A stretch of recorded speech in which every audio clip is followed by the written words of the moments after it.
Just walk away. Just walk away, and there will be an end to the horror.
All right, guys, we're live.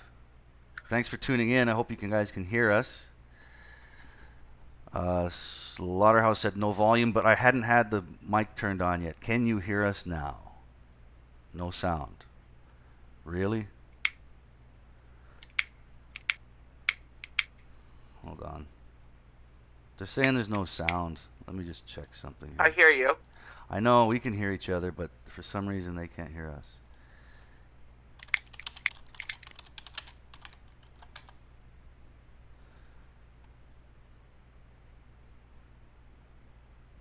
No sound. Yes, you can. Perfect. There's a bit of a lag. There's a bit of a delay on the live chat, so I guess I'm catching some older messages. Look, right. Perfect. Glad you can hear us. Thanks for tuning in, guys. This is MGTOW Chats episode 64. No guest tonight. It's just Lamprey and I. I hope you all had a wonderful Christmas and New Year's. We took a week off to do stuff with family, but I hope you guys had a good one. Mine was inconsequential. It went pretty nicely, smoothly, no big problems. How was yours, Lamprey? Uneventful. When you're now, I guess after you get out of high school and you don't have a family of your own, the holidays become more and more of just, passing of time, I guess. I don't really have much of a feeling towards it like I used to. Families older, people have gone their own way. You don't have nearly as much of a connection with your extended family as you did versus when you're younger. Now you don't get toys anymore. Mm-hmm. I think I got some clothes and a book. I mean, that was pretty much the highlight, and shoved food in my face. That was pretty much it. Yeah, right on. Well, that's good. I mean, a lot of people assume that the holidays are a merry and festive time, but they can sometimes be very stressful. So, as long as you didn't have too much stress, then it's a good one as far as I'm concerned. Hmm. Now, you guys, we're going to get a little bit into internet censorship today, which is a topic we've briefly covered before, but we want to get a little heavier into it today. And as far as I'm concerned, it's what, we're 4 days into the new year, and it's not slowing down, man. The censorship train's got no brakes on it. I can tell you that much. And just to kind of warm you up, I was watching a video. Actually, I'll put the link in the chat so if people want to watch it. It was a Joe Rogan clip. He was interviewing Bill Burr, and I mean, obviously, everybody knows who Bill Burr is. I put the link in the chat if you guys want to check it out. Anyway, it's not long. It's like 15 minutes long. But what I noticed is, as far as I'm concerned, Rogan's pretty shilly guy, but I mean, he'd sell his mother for an opinion. But Burr has always been kind of as a comedian on the front lines of kind of anti-feminism. He had his finger on the pulse and understanding of men and women, women's behavior, relationships between men and women. I'm sure everybody's seen like his major stand-up routines. But I'll tell you guys, I was watching this video, and you can gotta go check it out and confirm what I'm saying. Is this guy's lost his balls, man? They're gone. He's married, and in this video, he admits that he married a feminist. Now just let that sink in, man. He's done. She's African American too, is she not? Yeah, she is, and she's a feminist, admitted feminist. Wow. He admitted she's a feminist. But just listen to his talking points. I can't quote him right now. Farong says Burr married a black. Yes, he did. But a feminist also. That's my point. Now, just don't take my word for it, and I can't quote, but just listen to the interaction between him and Joe Rogan. Rogan is a single man. I imagine him and Burr are close to the same age, you know. But just listen to their rhetoric back and forth. Burr is done. He is fucking done. You can just see in the way he speaks, the way his posturing, the language he uses, his opinions. They're slowly being whittled away by the mind of a feminist black woman. It's so fucking evident. And it's sad to me because I kind of respected the guy, you know.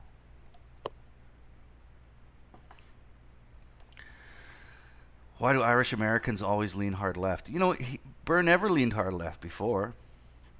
I think he was definitely had left-leaning opinions, but he was at least kind of honest. His opinions were more honest. Not anymore. You can tell. Do you know why Irish Americans lean hard left? No.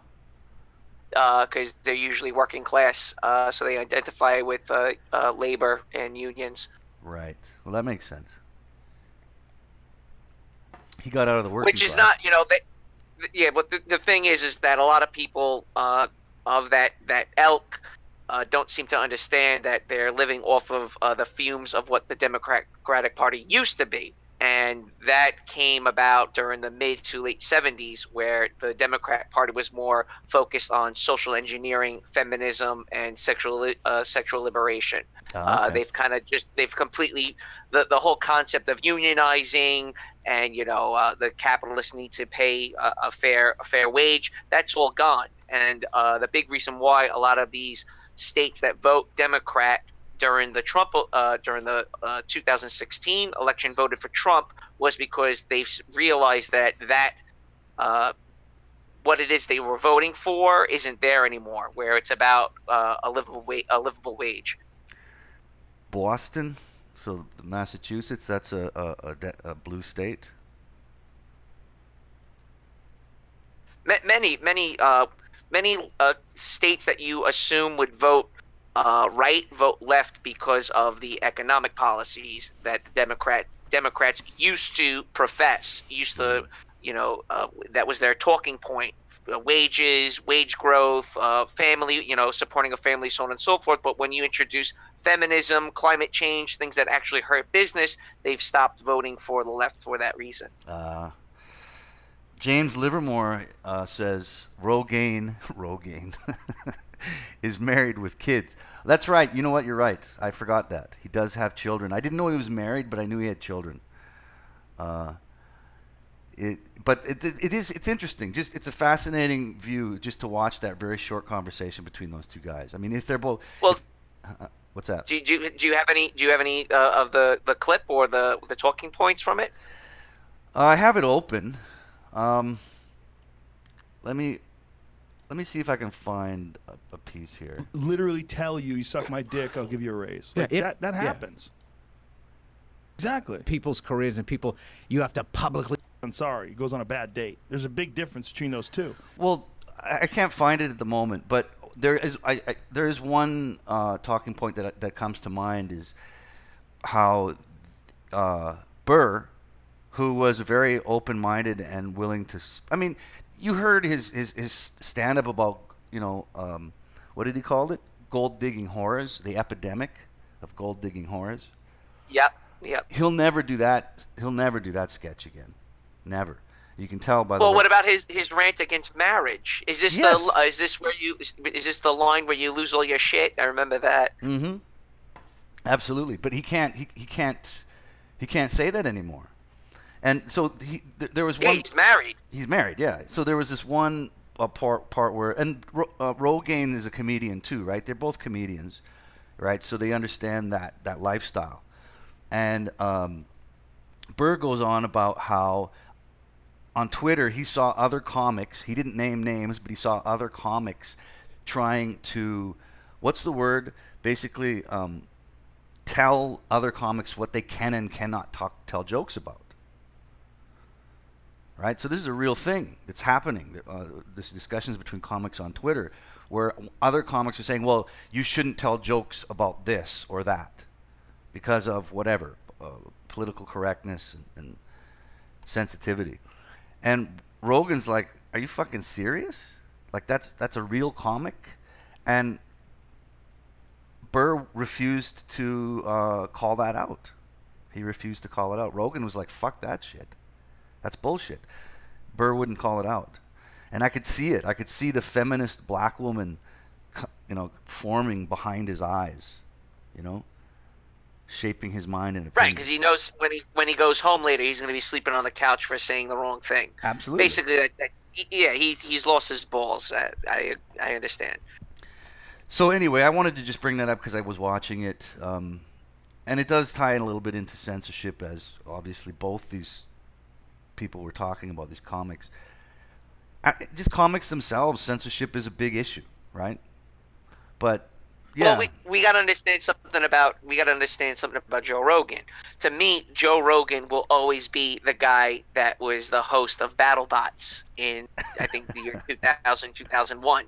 right. He went from BattleBots to he replaced Jimmy Kimmel and Adam Carolla on the Man Show with Doug Stanhope. It failed miserably. It lasted, I think, a season or two because obviously Doug Stanhope and Joe Rogan are not Adam Carolla and Jimmy Kimmel. I mean, right. not even on the same level as those two guys. And then he went to X Factor, and then he went to Fear UFC. Factor. That's right. Right, X Factor, Fear Factor, stink fucking shit. I never watched the show. Mm-hmm. And then he got into MMA fighting, where he obviously did steroids, and obviously from the steroids he lost his hair, got tattoos and a tan, and now he does this half-assed version of conspiracy talk that it's a little bit like Alex Jones-ish, like he's kind of in that ballpark, that range of conversation. Well, there's a lot he won't. He went on the record. Don't quote me. You'll have to look it up. But he went on the record, and I did hear him say this in an interview that he'd sell. I think it was he'd sell his mother out if it meant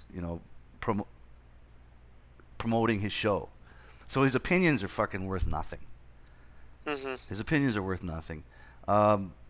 James Livermore says, "Don't forget Burr's never a reason to hit a woman bit. That was a fucking fantastic bit." You remember that one? No, what was that? Where he said basically the joke was like, really, there's never a reason to hit a woman? Come on.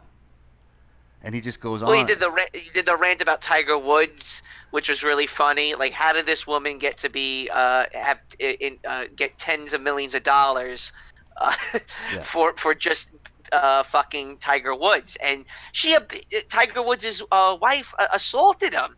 Yes. He hit him with a golf club, destroyed his car. Yes. And she's entitled to tens of millions of dollars. It's crazy. And then Bill Burr did the Arnold Schwarzenegger bit, which was hysterical. I mean, yes. that was priceless. Yes. Really funny. Yeah, man. The maid. Irreversible. That was so funny. His legacy is that was. Well, yeah, man. He'll never tell those jokes now. They're done. His balls and are those gone. those jokes made his career, because Bill Burr has been around for 15, 20 years, and then he started talking about these concepts that everyone seemed to relate to, and now that he's married and it's over, done. Yeah, just fucking like that, man. It's incredible. And and I think that's something about men too. Men have a biological clock also. All right, it's not just women that one day kind of wake up and go, "Oh my God, I don't have kids." Men go through that same shit. You know, so and he's a father at like four. He's older than me, so I think he's like 48 or something. Yeah, he's got to be up there. Yeah, he's pushing 50 if he's not already 50, and now he's a father. Like, holy shit, man. I mean, men can do that. Women can't. But, you know, so in a sense, he kind of bailed out at the last second, you know. Well, he had a midlife crisis and got married. Men go through two stages. It's between, you know, I guess you want to say from 25 to 35, they want to reproduce and have children, where sex isn't nearly as important. They kind of just want to settle down, you know, have a steady fuck and wife and kids and the white picket fence. And after the age of 35, men go through a lull where they accumulate wealth. They get a sizable war chest. They hone on their careers, their specialty, whatever they're an expert in. And then the second wave is the midlife crisis, which, you know, happens, I guess, between the ages of 46 and 55, where you want to have kids all over again. Right. Well, just on a side note, I got great news. My kid's mother is going to come to Canada. Hell.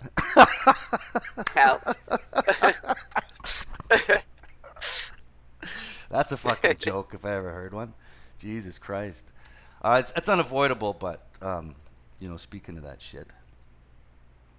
Wait, repeat that. What's coming to Canada? Him? No, my kid's mother. So. Oh, that's official. Well, she finally got her passport, and now it's just a matter of getting the visa. So, you know, it'll happen. But are you doing it for your son? Like, what's really going on, man? Come on. I'm doing it for my son. I don't want to be one of those. I don't want to be like your typical single mother. You know what I mean? I don't give two shits about her. Honestly, I could give a shit about her. But, you know, my son deserves to be able to spend some time with his mother. So, whatever. What I'm hoping is that she has an aunt that lives in Vancouver. So, I mean, the last time I brought her here, it was a fucking disaster. It ended up, that's why she left. But I'm hoping that when she comes, what'll happen is she'll spend a little time with her kid, and then she'll bail off to Vancouver. Because there's no way this fucking chick, born and raised in Jakarta, is going to live in a tiny fucking southern Alberta piece of shit city. There's no way. Right. You know? She'll lose her mind and make your life miserable. Exactly. She'll be gone. She'll be gone off to Vancouver pretty quick. So I don't give a fuck. Do we have a date? Do we have a date on her return? No date yet. Okay. I'll keep you updated though. Well, I didn't know that she visited you once before in Canada. Yeah, I brought her here just to experience it. You know, after we were already married and had a kid. My kid was 2 years old. So I brought her here to just experience it, and fuck, what a mistake that was. Well, what happened? It was the beginning of the end. She ended up leaving. It was the beginning of the end. She ended up leaving prematurely back to Indonesia. She didn't want to stay. She couldn't handle it. You got to understand something about Indonesians. Is they're much different than a lot of other Southeast Asian people or Asian people in general. Like, for example, the Philippines and the Indonesians, if you go to both those countries, if you took an Indonesian and dropped them in the Philippines, you wouldn't fucking see the difference. They look the fucking same. Different religion, different language, but they look the same. They're the same kind of people, right? They're just little with brown skin. So the Filipinos they travel well. Like, they're everywhere. They're fucking everywhere in this city. They travel well. I see lots of Filipino women here. Like, they're the only women I'll approach and talk to. And I ask them, like, how long have you been here? Do you like it here? And consistently, yes, I love it here. Much better than the Philippines. You're right, the language is similar. It's a Malay-based, yeah. But the Indonesians don't travel well, man. They don't travel well. If you go to Holland, you'll run into small communities there because of the history. There's a connection there between the Netherlands and Indonesia. Bigger cities, you'll run into Indonesians there. Yeah, Mekong, Filipinos and Indonesians are both Austronesian. Sure, yeah. But I'm just saying that they don't travel well, right? So her coming to Canada at that time, I kind of knew that she wouldn't enjoy it, but it wasn't my intention to give her an excuse to divorce me, that's for sure. But, you know. So with her first trip coming over, you guys were still married? Yeah, oh yeah. Okay. You know, but were you based in Canada at that time, or you just brought her over as a holiday? I brought her over with a 6-month visa, and I said I had a house, so I had a house in Indonesia, so it wasn't my intention to stay longer than 6 months. I figured, give her 6 months, and if see what she thinks, and then go back. You know, I had a life and a house in Indo. I wasn't planning on staying here. But after 2 months, after 2 months, she couldn't handle it. It was very. So it spooked her. It spooked the hell out of her. Yeah. Yeah. If she was a Filipino, she would have fucking loved it. I'm just saying that there's a big difference. I think you're right. Malaysians, they don't travel very well either, man. They don't travel very well, and they are very Chinese. The Malaysians there's a lot of Chinese. Yeah, there's a lot more Chinese blood in Malay. Yeah, absolutely. Spider Bip says an Indonesian woman once showed me how to cook the frogs I caught as a kid. Interesting. That's hot. Yeah, that is pretty hot. She's a winner. Well, where did you meet this Indonesian woman? Was she like your maid or something? That's what you want to bring home for Christmas Eve. Have a ham and some frog legs. Oh, Christ. Even the Taiwanese natives were like Filipinos, but very few left. True, very true. That's very true. The Taiwanese natives. Actually, there's quite a few Indonesians in Taiwan as well, working. So you will find them. They travel to work occasionally, but they just don't travel well. That's all I'm saying. Indonesians generally don't travel well. They get very homesick very quickly. I have my one childhood friend was half Indonesian. And that's about it. That's the extent of my experience with people from Indonesia. Is half Irish, half Indonesian. That was a childhood friend. Yeah, but I mean, like I said, they're not like the Koreans or the Filipinos. Those people travel well. They're just not like that. So if she comes here, she's gonna have to outreach to find. I haven't met a single Indonesian in my city. There isn't one. I can't find them. They're not here. So I guarantee you she won't stay here. She will not. She'll have to branch out and find her own kind, really. And you know, she's what? She's got to be almost 40 now. 39, I think. So like she's dried up, man. She's dried up. Well, I mean, I think it should be interesting. I think it's going to be a good topic of conversation once she's get here for the live stream, no doubt about it. Absolutely. Anyway, do you want to get into what do you want to get into this now? Well, you know, we've always brought up the concept of internet censorship, but we don't really know the nitty gritty. We have some information we've shared, but we don't really discuss it in depth and in great lengths. And I figured tonight would be be good to discuss it tonight. The concept of internet censorship, what the government is doing as far as regulating it, what they're doing with that information, what the eavesdropping that's taking place within people's homes. With your smartphone. I mean, everyone's connected at this point. Yeah. So before I start that, there's a couple things I would like to read off. Let me start off with this.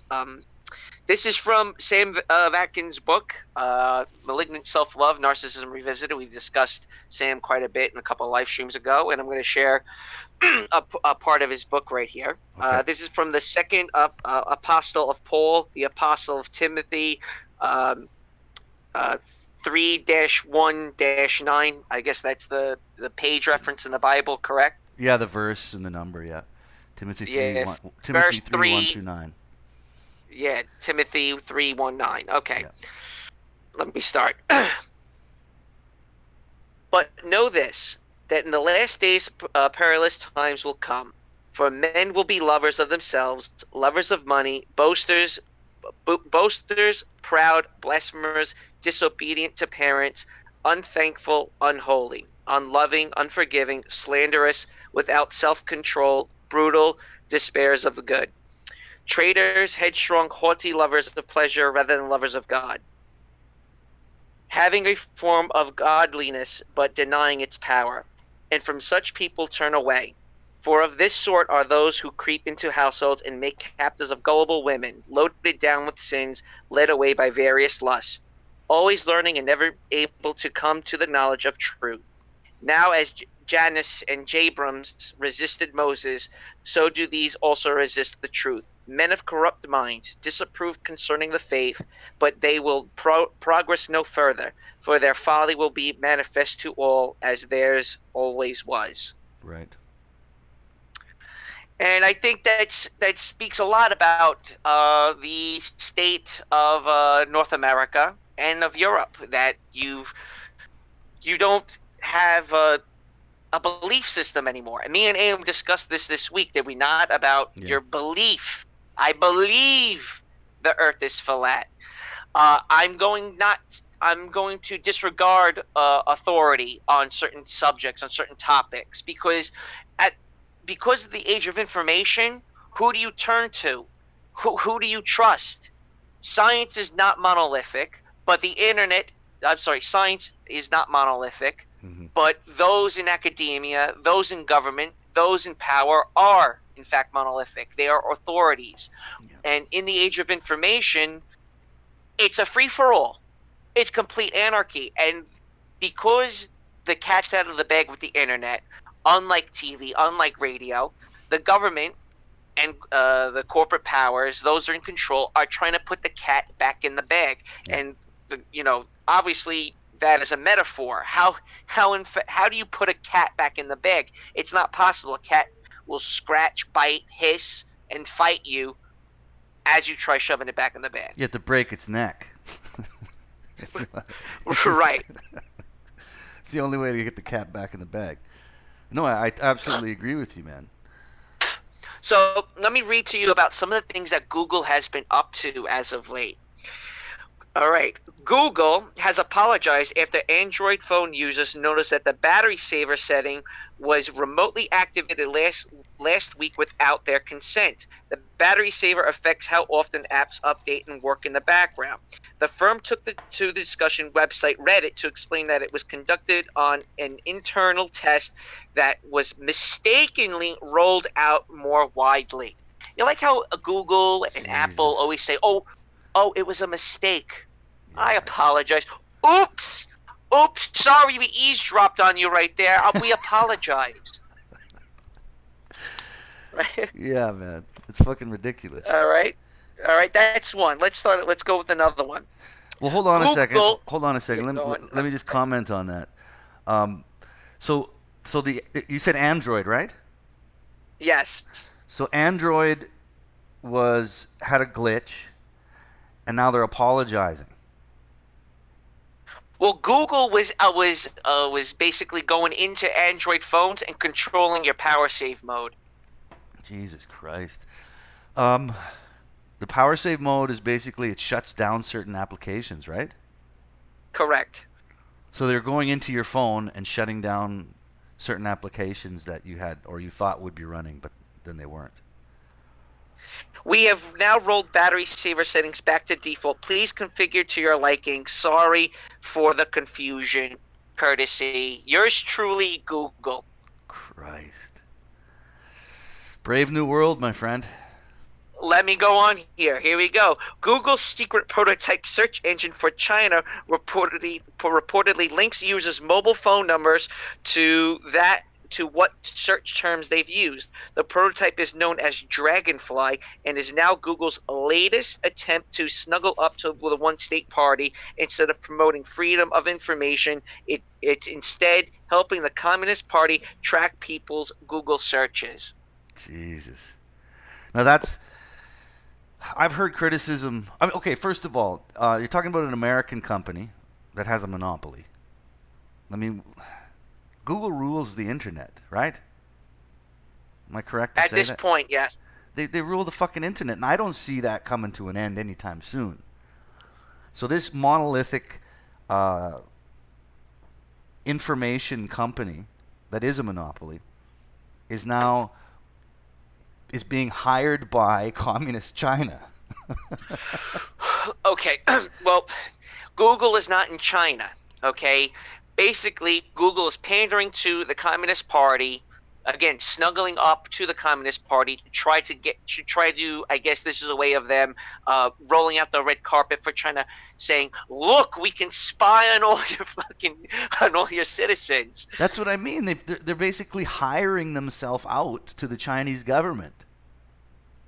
Instead of promoting freedom, they're now promoting ways on, enslaving the Chinese people by linking their cell phone to their cell phone number to their Google searches. So if they search something, like anarchist cookbook or communist manifesto or whatever it might be, it's now linked to their cell phone number. Jesus, I don't think the Chinese are worried about anarchist cookbook. They're probably just worried about, like, did somebody Google God? Fucking throw them in the fucking gulags, man. Right. So that's another little thing that Google's been up to. Let me keep going here. Sure. You're going to love this one. Disney creates the animation movie Frozen to help change Google algorithms to bury Walt Disney being cryogenically frozen. They don't want people to know he was cryogenically frozen? On a side note, shortly after the PRISM program, which is the U.S. government surveillance program, Katy Perry's fourth studio album was released. Its title to the album is PRISM. Shit, eh? They don't even fucking try and hide it. So there you go. There's another one. Here we go. We got another one here. This week, the staff at the Freedom Thought Project began testing various keywords related to the Parkland shooting on different search engines. And we noticed that if our search terms were controversial, the first page of Google results was filled with entirely different information than other search engines. The information showed on Google was often not relevant to our search, and the result always seemed to support the official narrative. Fuck. The most striking of these results came when we searched for the words "girl says 3 shooters Parkland," expecting the news footage of the eyewitness from the school saying that there were multiple shooters, when in fact it never came up. But when you Google search it into Yahoo or into XGeeves or some other form of search engine, it came up. So Google, again, suppressing information using algorithms and whatever the keyword it is you're trying to type in. Right. Well, and I think for the most part, your average consumer uses Google. They don't think there's anything else. I think your average consumer. It's easy. It's a go-to thing. It's like just having water in your house, Exactly. It's just, if you're thirsty, you're going to go ahead and drink it. I mean, Google became popular, maybe 2008, 2009, 2010. Pretty much when AOL had a bit of a falling out, that's when Google started filling in the role of AOL search engine. Well, there was AOL used to give you more. AOL was a little bit more of, it was much more free range. I used to get a plethora of all different types of information using AOL search bar versus the Google. I think I used to use the Yahoo search before I used Google. But you're right. I mean, if you buy an Android phone, it just comes with Google. Firefox Googles everything I search. Yeah. Well, that's, yes. See, and that's the thing is I wonder how invasive Google is in the background. Regardless of what you're using. And again, like I said, the average consumer, your average idiot out there that's consuming. What did you say? Like the artist was the Prism. Oh, Katy Perry. Katy Perry, right? Your average fucking idiot consumer that listens to Katy Perry, all they know is Google. They don't know anything else. And like you said, it's water. Well, you can see what I stated before in regards to Katy Perry is that Disney is in bed with Google. I mean, this obviously comes to no surprise to those listening on this live stream, but it really plays a part that Katy Perry had no say in what her album was going to be named. You named it Prism as soon as the Prism program was rolled out by the United States government, right? Yeah, right. Livermore, a few comments here. Cool man, what's up, you chauvinistic pigs? Glad to see you, cool man. Yes, we are all chauvinistic pigs here, and proud of it. Mekong Farong says, Ayam's baby mama is coming on the show. Not a fucking chance. Not a chance. F-Droid and Lineage OS are Android options for a lot of phones. I understand that there are options for Android. But are you going to really, use a different search engine, download a different browser? Are you really going to use BitChute or these other platforms? Your bread and butter is going to be Google search, and it's going to be YouTube. The chances of us, overthrowing YouTube and Google and switching over to these other platforms, there's no fucking chance. It's not happening anytime soon unless there's a black swan moment, which is not going to happen. Well, that's what I mean. It's the average consumer. I mean, I understand, James, that there are other options, but we got to think about the average Katy Perry consuming asshole. That might not be us. I mean, I don't use Google anymore. I use DuckDuckGo. Yay, I'm so progressive. All right? You're ahead of the curve. Yeah, there you go. But I mean, that's not going to stop Google. And your average single mother crack whore is not going to fucking use anything but Google. Single mom on welfare is going to use Google search, yes, and she's gonna, that's what she's gonna do. I mean, what I just learned today was if you were to type in white couples into Google search engine, go ahead, Ayam, do me a favor, type in white couples into Google, and go to images. Shit, I don't have Google on my laptop. I'm using DuckDuckGo. Let's see what it does. Okay, well, I'll just tell you what's going to happen is you're going to see biracial couples. You're going to see white girl with a black guy. Okay, I just used DuckDuckGo. Okay, this is not Google, and this is what I mean. Like, I wonder how invasive it actually is. Does it make a difference? I'm going to share the screen. Again, I'm not using Google search. I'm using DuckDuckGo. Does it make a fucking difference? Now watch. I will share the screen. Okay, guys, that's it. I typed in white couples. There's a black guy and a white chick.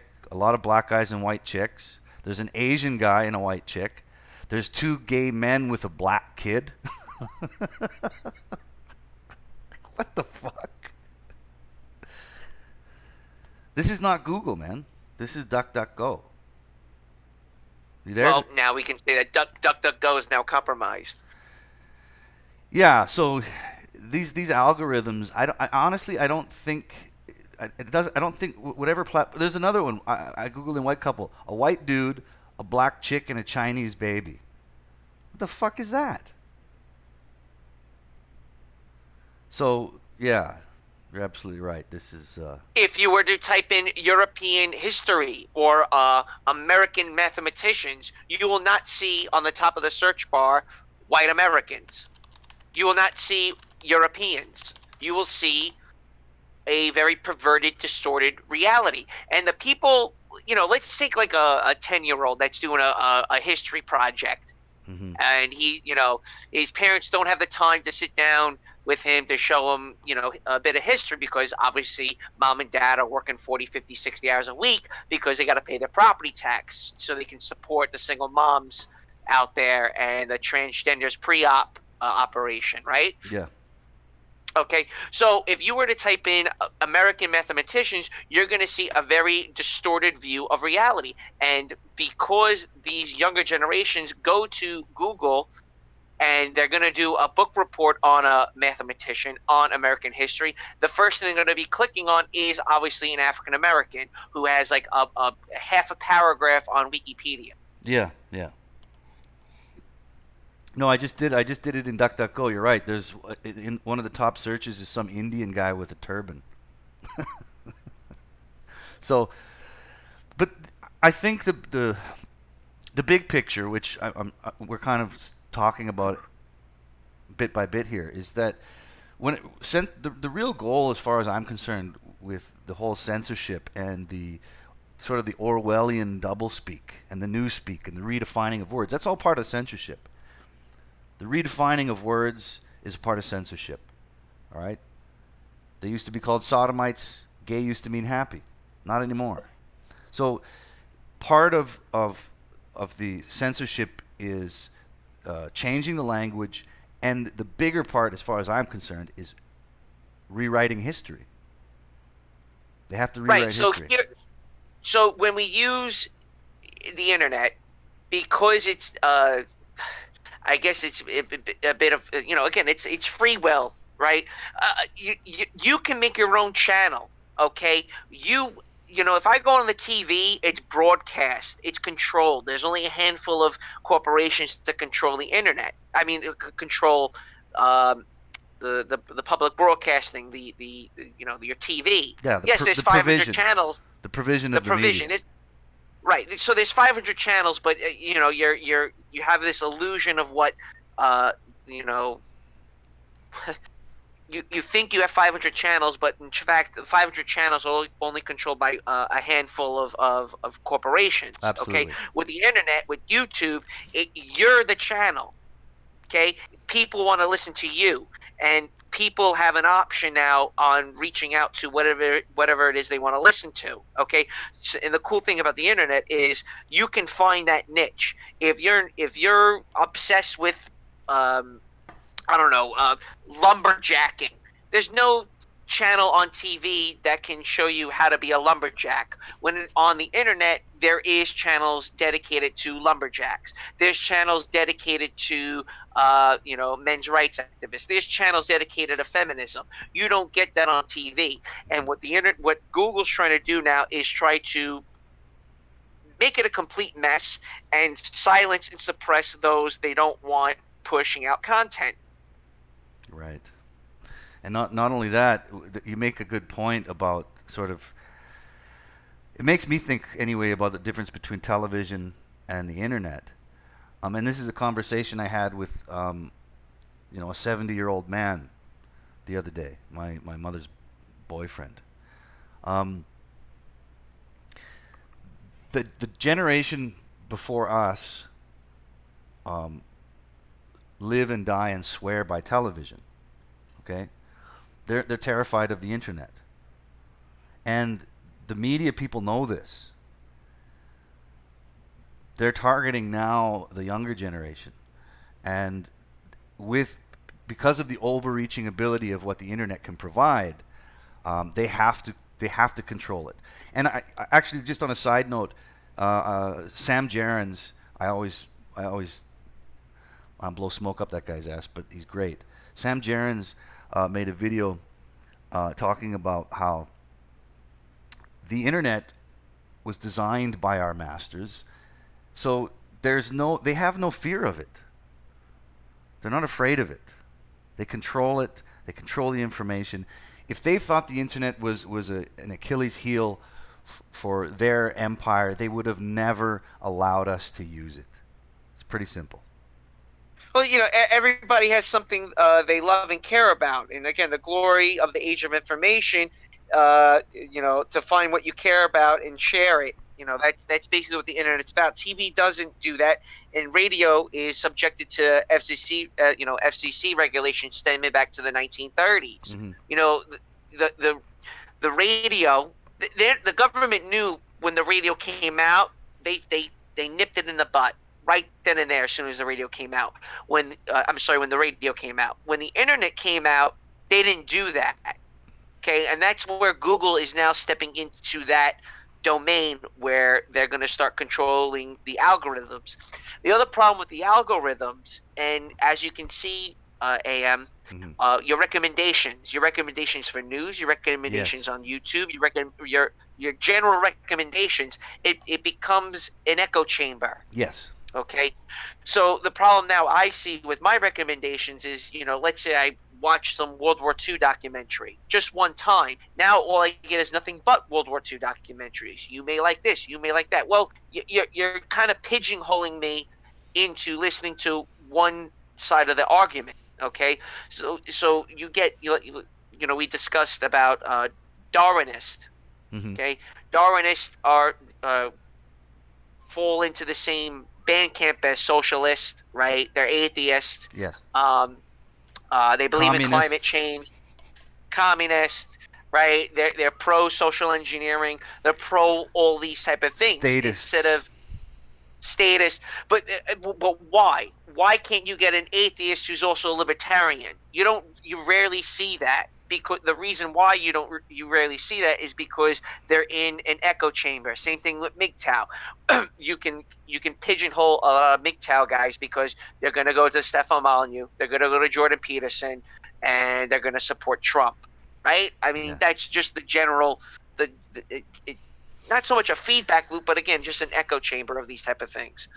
I believe you're absolutely right, and let's look at a very common sense observation that everybody here has made and can make today, yesterday, and tomorrow, is that there is a very large social divide in the Western world, a political social divide, and it's very, very black and white almost, and that's not an accident.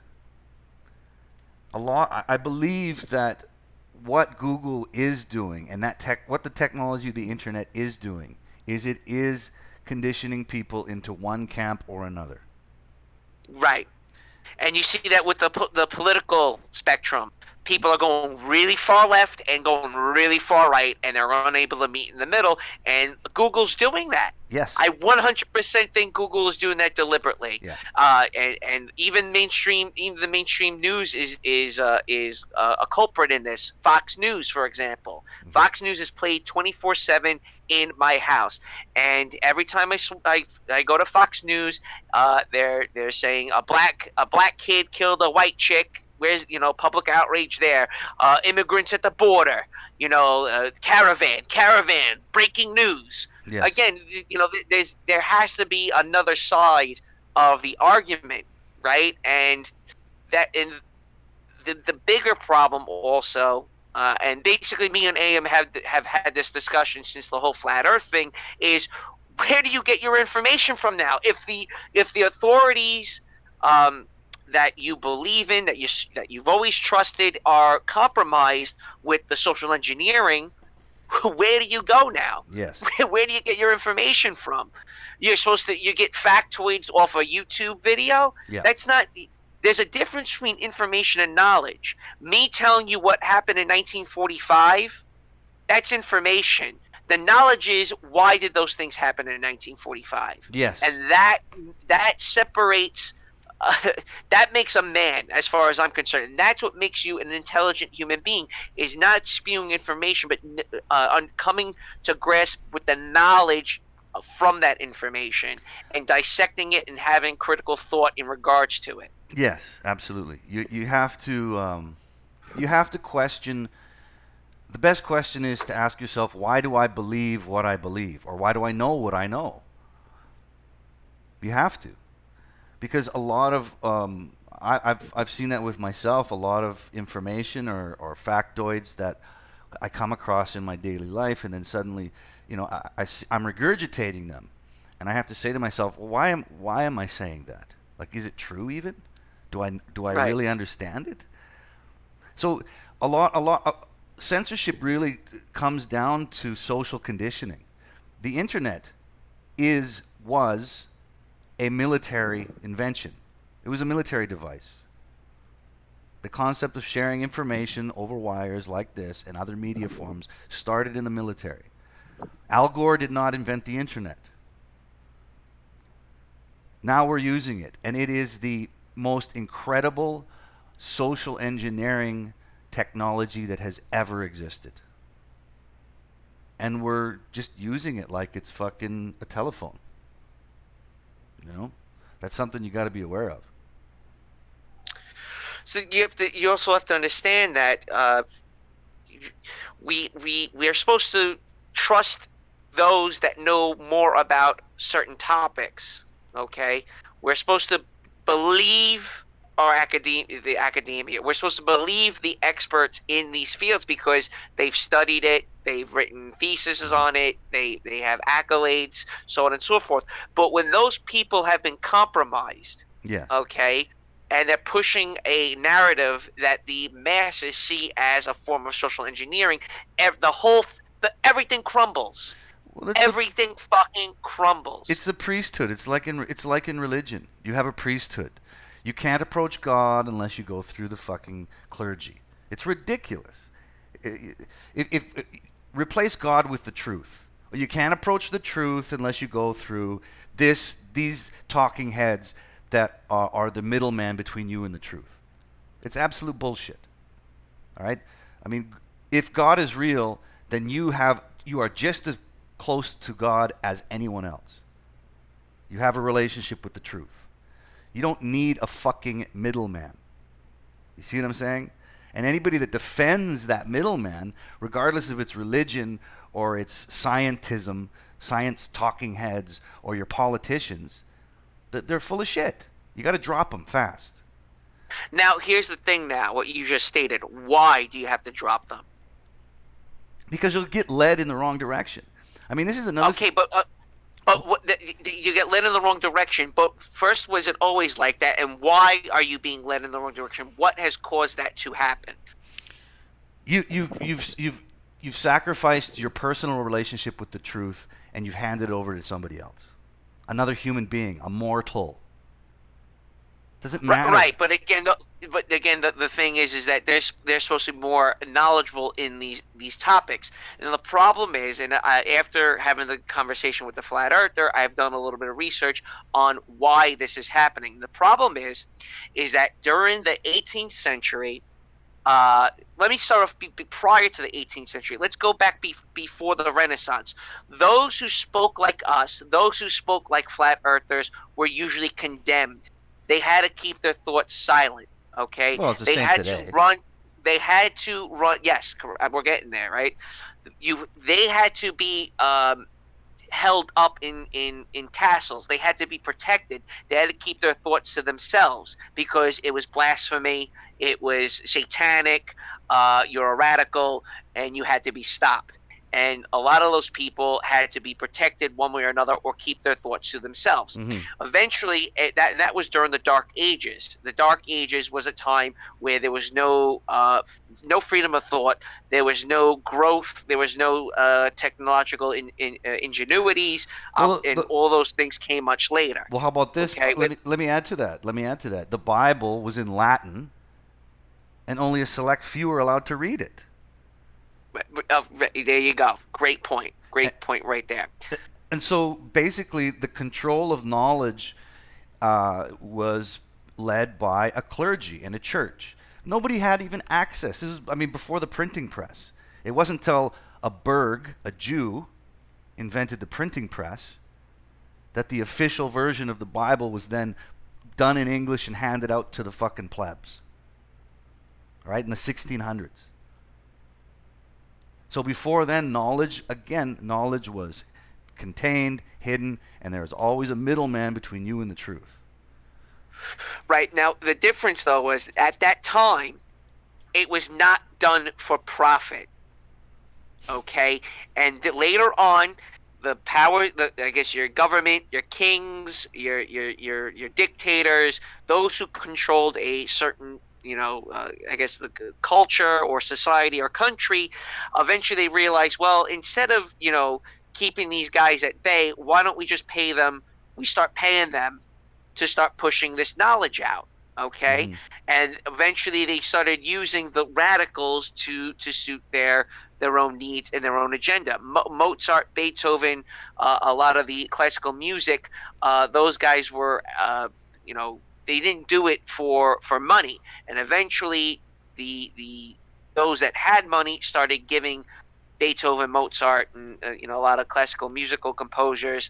They started financing them and funding them, and basically that's where we are now. Is that we're reverting back to the way it was prior to the Renaissance, where we're now, digging deep into the labyrinth of knowledge and pulling out people that were not allowed to speak about certain topics. And bringing them forward via internet and Google, Facebook, Twitter, Snapchat. All these, techno oligarchs are now trying to suppress those without that type of knowledge. No, absolutely. And I just wanted to point out that all those greatest composers you mentioned, are all German and Austrian. So there you go. We're not allowed to talk about that. Yeah, don't talk about that. If you Google greatest composers, it'll come up with like a whole bunch of black guys. Well, it'll be the first it'll be black guys. It'll be a tranny from the 19th century that died of syphilis, and now we got to erect statues and monuments in Times Square to that tranny from the 19th century who put together a 2-minute two-minute symphony. Yeah, absolutely. I'm going to go to some of the comments here, interject. Well, let's go through what Mei Kong Farong is saying here. Greg, yes, I want to control my own property. I don't want the state controlling my property. Hashtag taxation is theft. That's a very libertarianism thing to say. Libertarianism is belief in property rights. Republicanism is statism, police worship. Any comments on that?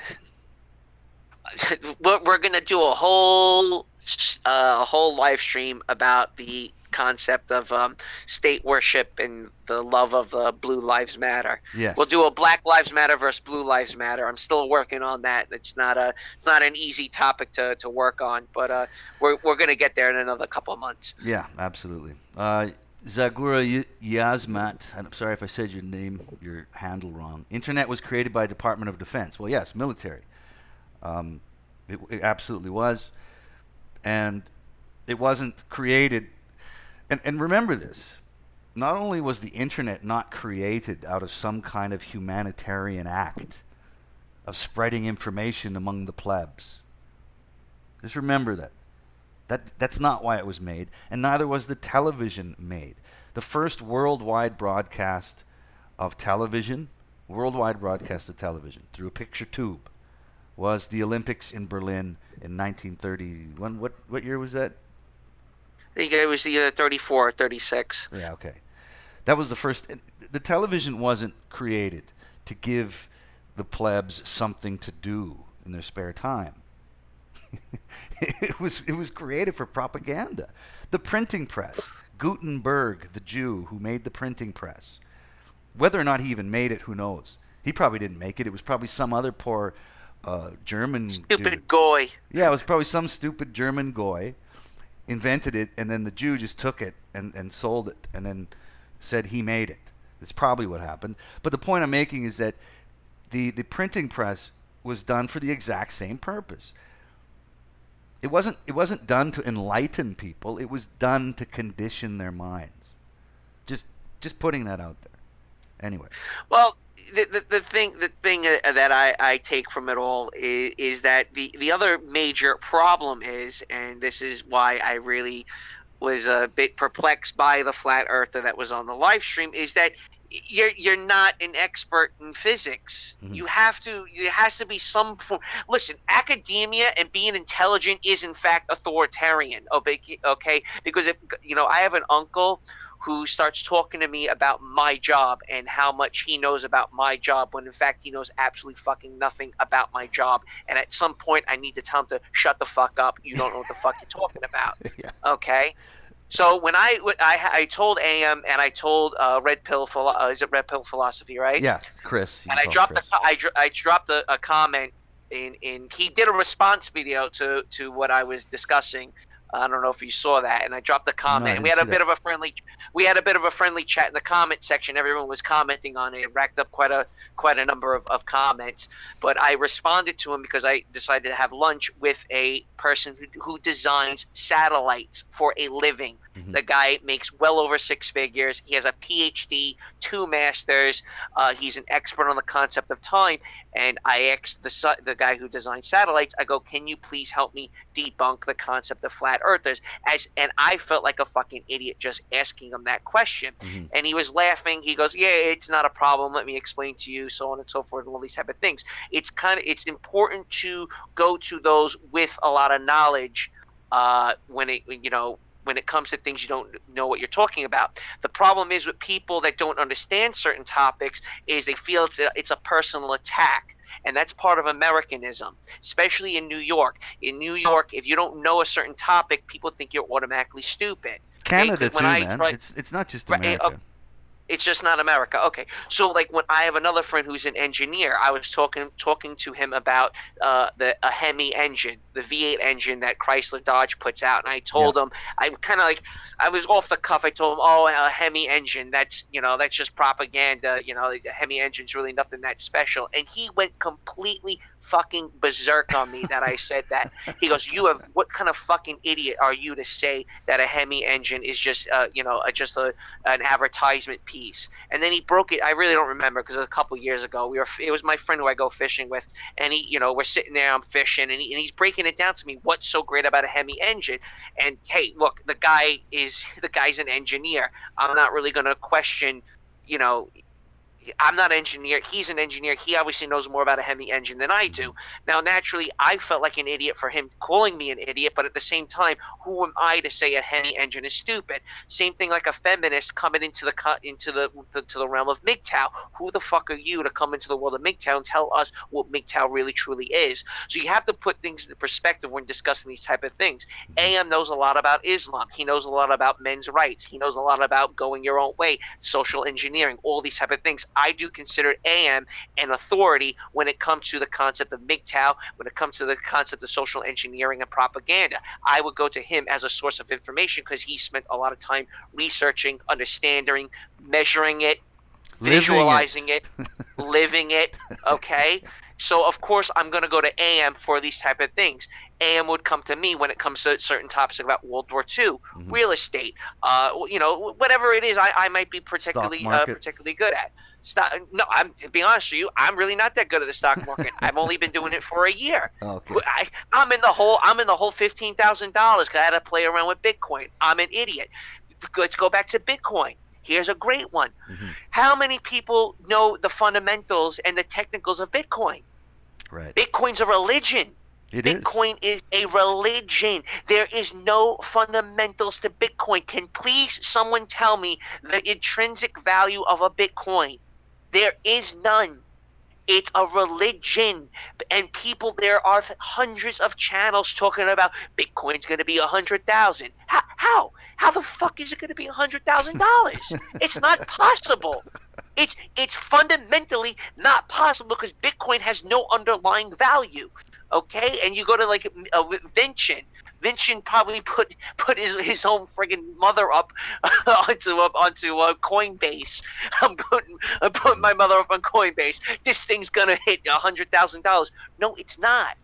No, it's not, okay? And everybody's looking. Watch the stock market. Pray to the stock market. Pray to Bitcoin. Pray to Coinbase. It becomes a religion into itself. And when someone from the outside steps in, analyzes it, and tells you, hey, look, there is no fundamentals to Bitcoin. Technically, it's a Ponzi scheme, and no, blockchain is not Bitcoin. I'm sorry to break the news to everybody. Blockchain and Bitcoin are not the same thing, okay? But if you were to say that to someone, who do you think you are? Fuck you. You don't know what you're talking about. And it becomes kind of just silliness. Well, and the problem with the internet, the problem with the internet now is that in order to you to get a good grasp of knowledge, it's still in book form. Yeah. It's still in books, right? If you go to like the internet to research, specific topics, let's say World War II, for example, you're not going to get really good information on World War II on the internet. Especially Take it through from me. Google. Especially through Google, man. Especially through Google, because it's going to show that there was a Google. Medal of Honor winner. Yeah, Google. Right. There's a couple websites I do like for World War II knowledge, but the overriding majority of information is still in book form. But now, because of the internet, everyone can write a book. Everyone could throw something up on WordPress. Look at music now. Everyone's a DJ. Everyone's a rapper, because everyone can just, off the fly, off the cuff kind of start doing these type of things, when in fact they're not experts in these fields. And to be an expert in a field, it takes years upon years upon hours upon hours upon hours of research, time, energy dedicated to those type of things. You have to be a guy who's got to be 50 plus years old to be an expert in something, Yeah, and I think a lot of what you said is, it's a logical, not what you said, but where you're leading to. And I think for most people, this is one of the reasons we're in the situation we're in right now, is that our masters, if there's one logical fallacy that our masters love, it's a logical fallacy of an appeal to authority, where your argument lies on someone else's opinion that you see as an authority making something the truth. That's a logical fallacy. It's called appeal to authority. But we're conflating an opinion to actually fact. So when you say opinion, what do you mean by opinion? Opinion on who and what's the topic, for example? Well, no, appeal to authority. For example, when you were talking about Bitcoin, you have an opinion on Bitcoin, and they get angry at you because there is an authority that they appeal to be the truth. It's not logic. It's not common sense. They're not going through. Stefan Molyneux. Yes, absolutely. That's a cult. Defooing. Yes. It's a perfect example of a cult-like following. It would be Stefan Molyneux, know? Yeah. When Stefan Molyneux, I like Stefan. As much as I like ripping on him because of my interview with him, but if you really, during my interview with Stefan Molyneux, I wanted the conversation to go into the topic of women of Asia. When within the first 10 to 15 minutes of me talking to Molyneux, I soon realized real quick he has no fucking idea anything about Asia. He's completely ignorant towards Asian culture. I think he might be a sociopath, man. A lot of people say that, but the thing with Molyneux is he takes information and spews information back out at you without the fundamentals of knowledge underneath that information. Mm-hmm. Molyneux reminds me of any pissed off white guy in North America today. That's all he reminds me of.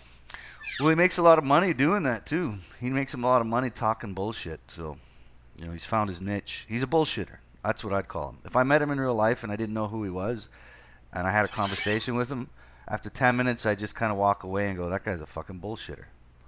Yeah, basically. I want to go to the comments again, and I'm glad you guys are there talking amongst yourselves. It's good, spreading your opinions. Greg Q says 1936. That was the Olympics. Thank you for that. I always forget that date or that year. Spider Bip says Owen Benjamin, and who's Owen Benjamin? Is on a kick that the moon landings never happened. What do you think? Fuck, we never went to the moon. Total bullshit. I do not believe we went to the moon. I don't know what your guys' opinions are on that, and that's a show we should do sometime. We should talk in more in depth about the moon landings. But yes, I do not believe that we went to the moon. Though. It's a belief. Well, you have to believe we went, because you can't prove it. You can't go up there yourself and land on it. So what you have to do is believe that what we've just spent the last hour and a half talking about. We've just spent an hour and a half talking about how we can't trust these forms of media, how they use it to manipulate us, how they use it to write history. It's observable. It's evident. We can see it. We can test it. It's happening again and again and again. It would be the definition of insanity for us to just keep believing what they tell us. Okay, but you have to understand is how many astronauts actually went to the... Okay, let's say the moon really did happen. Okay, the You sure you moon wanna get landing into is that? a little bit. Because it's a bit. A little bit. Let's do it a little bit. So, for example, I've never really researched the topic of moon landing. I know Apollo 11. I know most of the astronauts. I know the Saturn V rocket, so on and so forth. Okay, so um, how many astronauts landed on the moon? Okay, so there's two, let's say 11, 12, 14, 15, 16. So there's about, let's say 20 guys actually went to the moon. I'm just going off the top of my head, okay? Mhm. That's only a very few amount of men that actually landed on the moon. If we were to go with the narrative the moon landing actually happened, yes, that's going to be much more difficult to confirm Yes. versus flat Earth. Sure. Okay? Sure. So flat Earth, I can honestly just I can just throw that in the garbage. Moon landing, a little bit harder. Yeah. A little bit harder. It's going to take a little bit more research, a little bit more time to decipher whether it actually happened or not versus the flat Earth being flat. Yeah. Okay? Well, if we're talking about the moon, this is my opinion on it, and many things. It's like, okay, why do I believe we went to the moon? Because I was told it happened, and I was educated to make me believe that. I went through the education system, and it was told me. It was drilled into my head. That was a reality. You know that when it actually happened, a lot of people didn't believe it. And why would they? All they saw was a grainy image on a television and Nixon picking up a fucking landline telephone and calling the astronauts on the goddamn moon. Please. I mean, we're not as fucking ignorant anymore. Mm-hmm. You know that. But again, this really does tie in with our topic of censorship and an appeal to authority and the idea that the technology we're using now, we know it's being censored. We know that certain opinions through this media are frowned upon. Before I want to segue into that article you sent me about the hit list, the Google hit list. Let's save that. Let's stay on this moon topic. Let's stay on the concept of listening to authority and stuff like that. Okay. Okay. So the first thing I'll ask you is, I know what you're going to say, but share with the listeners, why would they lie to us about the moon landing to begin with? Well, that's always an interesting question. Like, why would anybody lie? I mean, why do you lie? Why does Greg Q lie? Why does Spider Bip lie? Why do I lie? There's 1,001 reasons for a person to lie. So to ask the question why lie, I don't get it, because everybody fucking lies. The fucking crack whore single mom around the corner lies when I talk to her. Why does she lie? You know, it doesn't make any sense to me. There's 1,001 but reasons. a lie on that level, because you're talking big. It's bigger than Truman Show. You know what I mean? Well, you heard Hitler's quote, "Tell a lie," or was it Hitler or Gimler or one of his fucking lackeys? Goring. Yeah, it said you tell a lie big enough and long enough, it becomes a truth. Mm-hmm. The bigger the lie, it's easier for people to believe. And in reality, wouldn't you think the Soviet Union would say this is bullshit? They're lying. They didn't really get up because the there. Soviet Union is lying too, man. What do you think that they're like odd bedfellows? And they're like, oh hey, whatever the U.S. does, we need to. They're not these endless enemies. Right, you're going with the concept that the Soviet Union and America are actually working in tandem to keep the perpetuating the bullshit. Yeah. Well, look, John McClane says they lied because they realized that all the money they spent was for nothing, and that's another big thing. Money. Do you know how much money NASA makes off of your tax dollars? I think it was like 1% of every taxpayer in the U.S. in 1969. Yeah, and now they're making $50 million a day. $50 million a day. I'd say that's pretty good incentive to just keep making shit up. Right, you could stick it with climate change at this point. Mm-hmm. Absolutely. I mean, I believe the agendas get quite sinister. The agendas are sinister, man. I mean, we're not dealing with the crack whore single mother next door, right? that have their reasons to lie and have incentive. We're dealing with very powerful people. Very powerful people. You know, that they don't see life the same way we do, man. They don't approach life the same way we do. They don't approach the problems that the normal person approaches the same way we do. They just don't do it. We're dealing with some fucking very shifty goddamn people. Right, and this goes back to basically what has been happening since 9/11 is that the lies are becoming more obvious. Mm-hmm. And now YouTube and Google are trying to cover that up. For example, there is a phenomenal documentary on Agenda 21 on YouTube. And when I click on that documentary, which is verifiable, mm-hmm. It's 100% accurate. Okay, I can back everything that this guy says on this documentary up with pure facts. Mm-hmm. Okay, and look, there's a little message about that directs me to Wikipedia to perpetuate that I know isn't real. Agenda 21 is a non-binding agreement signed in 1992. Yes, I know. Okay, it's a non-binding agreement. Okay, who says it's non-binding? It doesn't have to be non-binding to make it official, to make it real. Yes. So I know Wikipedia is lying to me, and I know what this guy in the documentary is telling me is the truth. Yeah. Okay, so YouTube is covering up real basic facts. So now if I do go to a moon landing one, I get the same thing, Apollo 11 mission, and Wikipedia tells me it's real. So now I got to start questioning, well, maybe Ayam and what Ayam is telling me is in fact right, that the moon landing didn't happen, because I already know you're lying to me about Agenda 21. Yeah, I mean, okay, on the basic level, a lie can't last forever, and they know it. You know, anybody that's ever lied in their life about anything knows that once you lie, then you have to keep lying to keep that lie a lie. You have to. I mean, it's perpetual. It's just part of its reality. And it's a beautiful thing about the truth is you don't have to ever remember anything. You know? Right, you know it. You know it. Yes. You don't have to. The beautiful thing about the truth, I can't remember who said this, is that you never have to remember anything. If you always tell the truth, then there's nothing to remember. Because there's nothing to lie about. Right? Right. That's just not how the world works, though. I want to quickly get into some more of the comments. We've had quite a few people talking here. Alvaro de Bazan says Bitcoin is a Ponzi scheme, or Ponzi scheme. Hey, it's still up. Still up $4,000, man. Greg Q says the value of Bitcoin is a ham sandwich.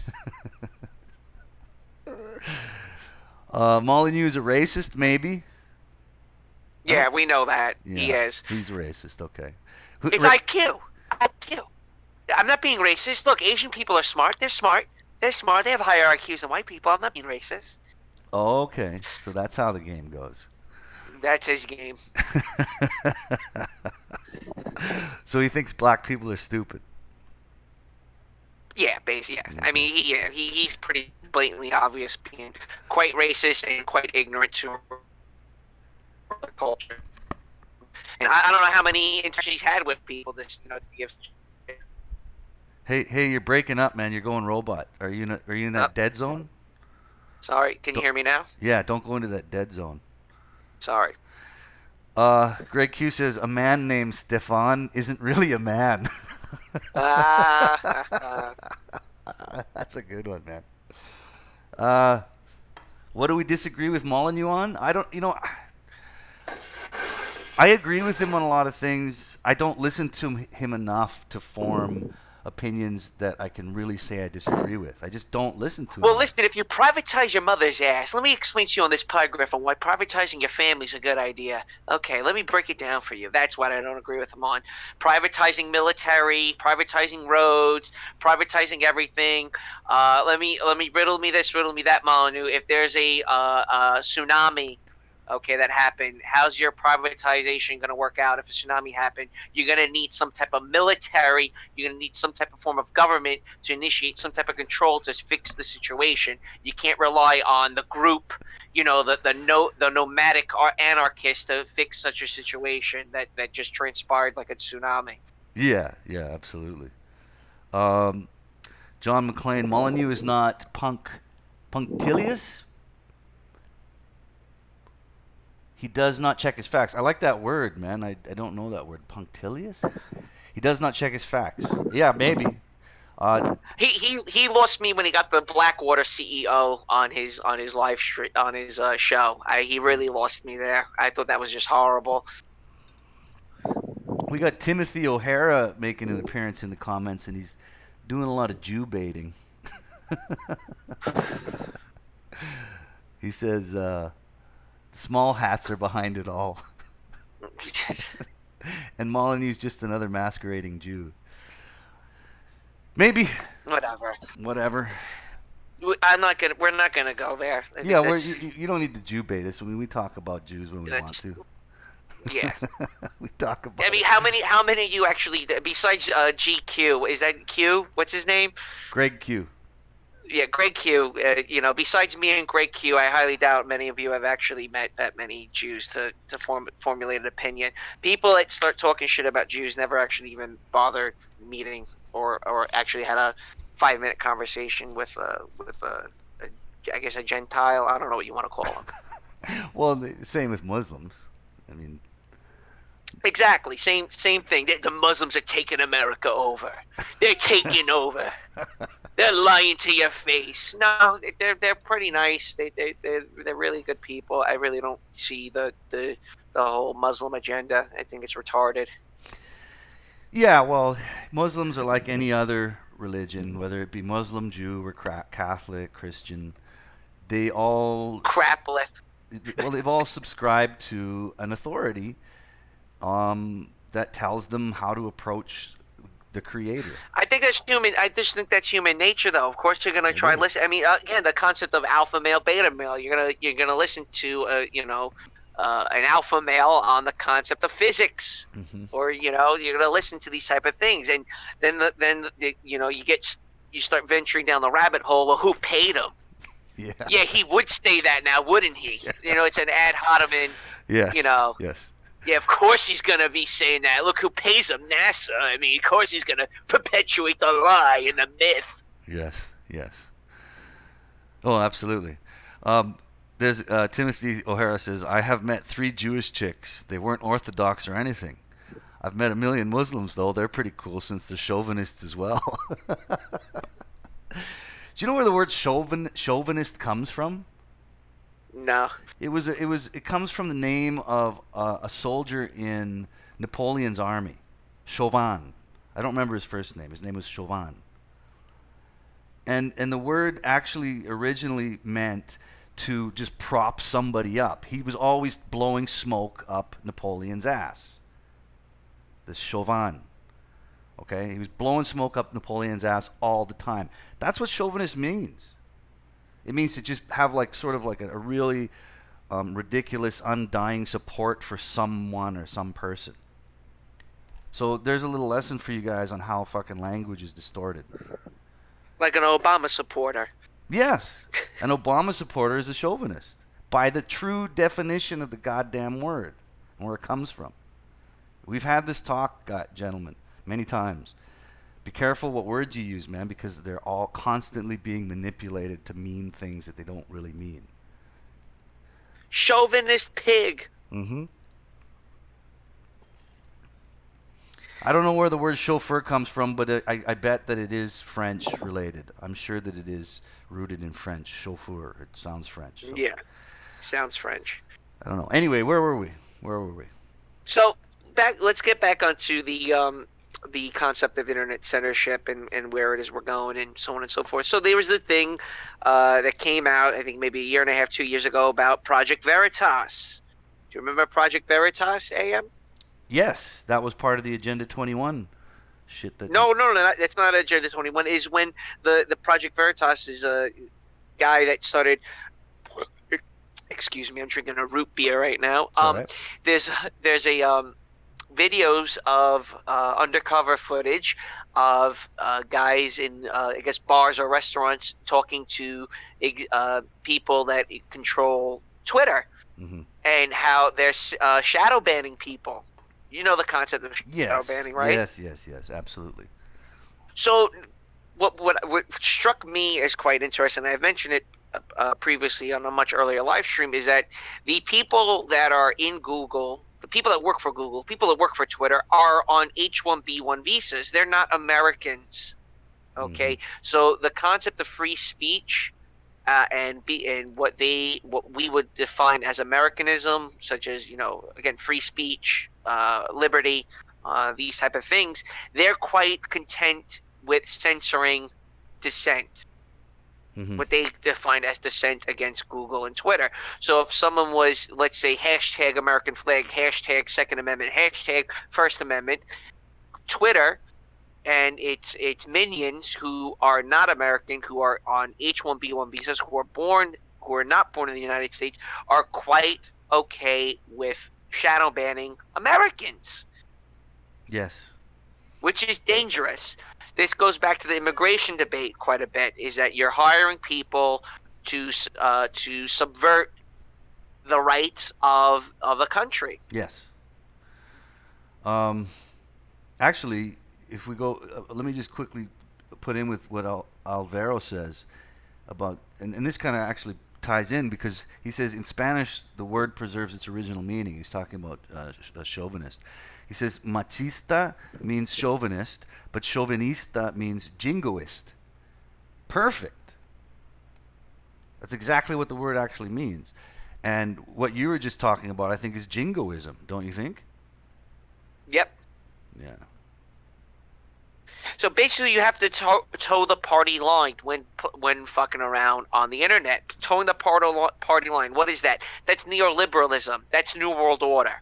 Okay, is that we have to embrace diversity across the globe. Okay, you can't talk negative about any other ethnic group or any other religion. And everyone's holding hands, and the white couple has now got an Asian baby. Okay, it's two white mommies and an Asian baby. Okay, Yep. That's part of the New World Order. That's the true meaning of chauvinist. That's the true meaning of chauvinist, really. I mean, that's jingoism. That's blowing smoke up the ass of an ideology. It's absolutely what it is. So we're going to digress here to talk about a couple other things I have written down here. So there's this thing called public access to court electronic records. It basically, so Google has all these powerful search engines. Like if you were to type something into Google, you get instant information, thousands upon thousands of pages on whatever it is you're trying to look up. Now, the government has their own form of Google, which is public access to court electronic records. So if you wanted to go online and pull up a bankruptcy report, some type of court hearing, important information relating to the United States government and to the, stuff that affects the masses at large, the United States government deliberately slows it down, and you have to pay exorbitant amount of money to access this type of information, when in fact it's public information. You should be able to access it for free. What these government search engines are out of date, 20, 25 years old, and they deliberately slow it down to stifle you in your search and what it is you're trying to look for. Mm-hmm. Right, so the government deliberately slows information down that is quite critical to the people at large. But meanwhile, Google has, again, you can search something and you get thousands of pages on end. So Yes. Again, a deliberate form of suppressing information. Yeah. Here's something else. Yeah, go on. It's I guess I call it a lie through omission. They're not allowing you to know certain things. Right. And here comes Marlon who say privatizing's really good. Google's a good thing. You see how bad the public sector is? Look, you can't access their websites properly. And if you go to a government website, it's very cumbersome. It's difficult to navigate. It's hard to get information off of. And that's deliberate. I actually do believe in what Noam Chomsky says, is that the government, the public sector, deliberately fucks things up so that they can privatize it and make a profit off of it. I do believe what he says when he stated that. And when you were speaking about foreigners in that business, Timothy O'Hara brought up, he goes, I used to work for the largest moving company in the world in the D.C., Maryland, Virginia area. We were in government buildings daily. They were all occupied by foreigners. My Oh, isn't that nice? Yeah, my ex-Marine friend and I thought it was funny that we were being watched and monitored by foreigners who didn't even speak English. And by the way, I want to put this out there too. When it comes to kind of the front line censorship of YouTube and Google and Facebook, it's some Indian dude sitting that doesn't speak English that is looking for an algorithm to ban you for 30 days. That's who's doing it. You're absolutely right. Timothy O'Hara says half the military is Mexican now. I got out last year. If ordered to confiscate guns or open fire on American citizens, they definitely will. Well, that's the reason for open borders. Absolutely. Like I said, the front line censorship that is happening in social media, all social media, is being done by some fucking Indian woman who barely speaks English, or some Syrian refugee. They got him on a keyboard like a monkey, going, hit delete if you see this. It's fucking insane, man. I'm just doing my job. I'm just doing my job, my friend. Yes, I'm doing my job, and I love the hypocrisy of the liberal side or the far left side, where they only compare immigrants to low-wage workers. It's fucking insane. No, it's the complete opposite now. And that's again this Fox News bullshit that immigrants are on welfare and they're single moms getting a WIC check. That's bullshit. That's bullshit. You have visa programs that allow people with $500,000 and they're automatically granted U.S. citizenship. Okay, and they're buying up real estate and they're enslaving you. You think a Chinese conglomerate really wants to have union workers? Are you fucking crazy? Are you crazy? Are you that batshit retarded? Yeah. It's complete insanity, and so many people support this. Well, it's good. They provide to the tax base. What? What are you talking? No, they don't. When my family came here, they didn't have a pot to piss in and had to work their way up. They didn't come over with $500,000 and bought a condominium in downtown Manhattan. But now that's the new thing, and they're saying this is a good thing, letting immigrants in that are skilled. Well, you're supposed to train your native population. Well, they're just not that smart. Well, I don't know. Maybe the public education system's at fault. How about we fix that first before we start talking about immigrants? But no. Yeah, it's cannon fodder. It's cannon fodder. Bring the $500,000 over. We'll tax the piss out of it, and we'll indoctrinate. And then you'll vote for us. Then you'll vote you'll vote Democrat or whatever. Vote Democrat. Yes. I wanted to mention a comment that Mekong Farhan said. Expat Unchained shadow banned me because I told him I like going to the gym rather than doing push-ups in my room. I might be on his show. I might be on his live stream tomorrow morning. It's 9:30 New York time, so it's like 7:30 my time. I'm like, man, I should come on your show again, but for the love of God, 7:30 in the morning. We'll see. I didn't promise. Oh, you're gonna be up really early. I have to be up at 7:30 to be on his show, right? So I don't know. Well, you better buy one of his shirts. Yeah, that's right. You didn't buy one of my shirts? Does you he beta bitch? Does he have a shirt that says, I met this guy at the bus stop? I slept in the laundry room. or I was interrupted while I was taking a shower. Unbelievable. I like going after him. He's thin-skinned, and I can't help myself. I'm sorry. What'd you say? That's it. You beta bitch. No, he's great. Luke's great, man. I know. We had wonderful times talking to him. I'm sorry that he shadow banned you, man. I don't know what to say. Just, I don't know. Maybe maybe do some Just push-ups. keep going at it. Keep doing it. I'll give you his email after the show. There you go. Hold on a second. Big scandal in France. Okay. We haven't discussed this on the live stream yet. We had a couple weeks off, so we haven't. There's a lot of breaking news that we haven't really covered. And one of those is the what do you call it? The yellow vests? Yep. Yellow vests. James Livermore says there's a big scandal in France, and I heard about this actually. A Korean soldier unmasked after being pulled out of a tank labeled UN. Oh, bullshit! No way. That's what he said, and I heard it. But that's what we were talking about the yellow vest when I was in Cambodia. They took the mask off and it was a Korean. Really? Yes, you remember me telling you yes, that? Yes. During the demonstrations over the election, Mm-hmm. they targeted in Cambodia. Let me repeat what I said during that live stream. 2013, the election of Hun Sen, the rioters got a hold of one of the military police guys. Mm-hmm. They cornered him. They ripped his mask off, and he was Korean also. Wow. That's crazy. I wonder if he was Koreans got a sick thing for going to other people's countries and shooting them with tear gas, huh? I wonder if he was North Korean. Because, I mean, it's one thing to say he's Korean. Was he North or South? You know, I'm sure he was South Korean. You think so? Yeah, probably, more than likely. It's not like we have any diplomatic ties with North Korea still. No, but I mean, like, what do we know? I mean, wouldn't it be... Who do you think they could convince to do it easier, a North Korean or a South Korean? I mean, True. North Koreans don't have any fucking money. They're like, hey, I will pay you this if you come here and shoot up the... You sound blue-pilled. You blue-pilled?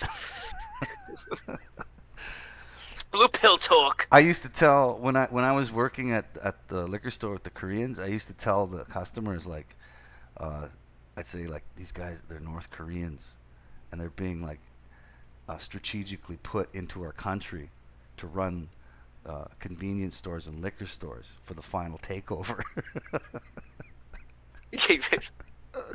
I got a kick out of that. Hey, how about this one, okay? Going back to the topic of internet censorship.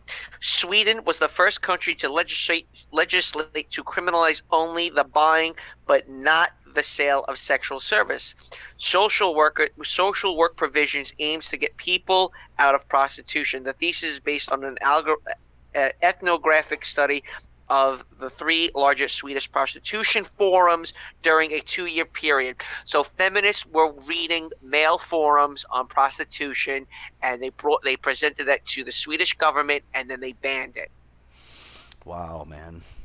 Sociologists would receive government grant money to develop a report on what they see on the internet with the intent to pass laws and criminalize certain activities. How the fuck do you make buying prostitutes illegal but selling it not? How the fuck does that work? I mean... Well, again, sociologists would receive government grant money. Obviously, with the grant money, there's implicit rules on what you have to look for, correct? Right. There's strings attached to that grant money. You're not just going to get that money. There's there's a narrative, there's an agenda that has to be pushed with underneath that grant money. And obviously, with that grant money, they were able to attack male forums and obviously attack men for trying to find hookers. So that's the agenda. The agenda is, here's a bunch of money, and here's a set of rules. Take the money, go out, and criminalize men if you can. Yeah, that's exactly what happened. That is the family court system of the Western world. 100%. That is post-secondary education in the Western world. 100%. It is frightening, man. It's absolutely frightening. So you're being watched. If you're on a forum, there's the government's watching you on that forum, and they see what you write, they see what you say. Yeah. You know, it's free for all. I mean, I don't know who half these guys are in the comment section. There's new people in here. For all I know, you're a feminist that received grant money to listen to us. That's very interesting. On a side note, I just kind of want to digress a little bit here.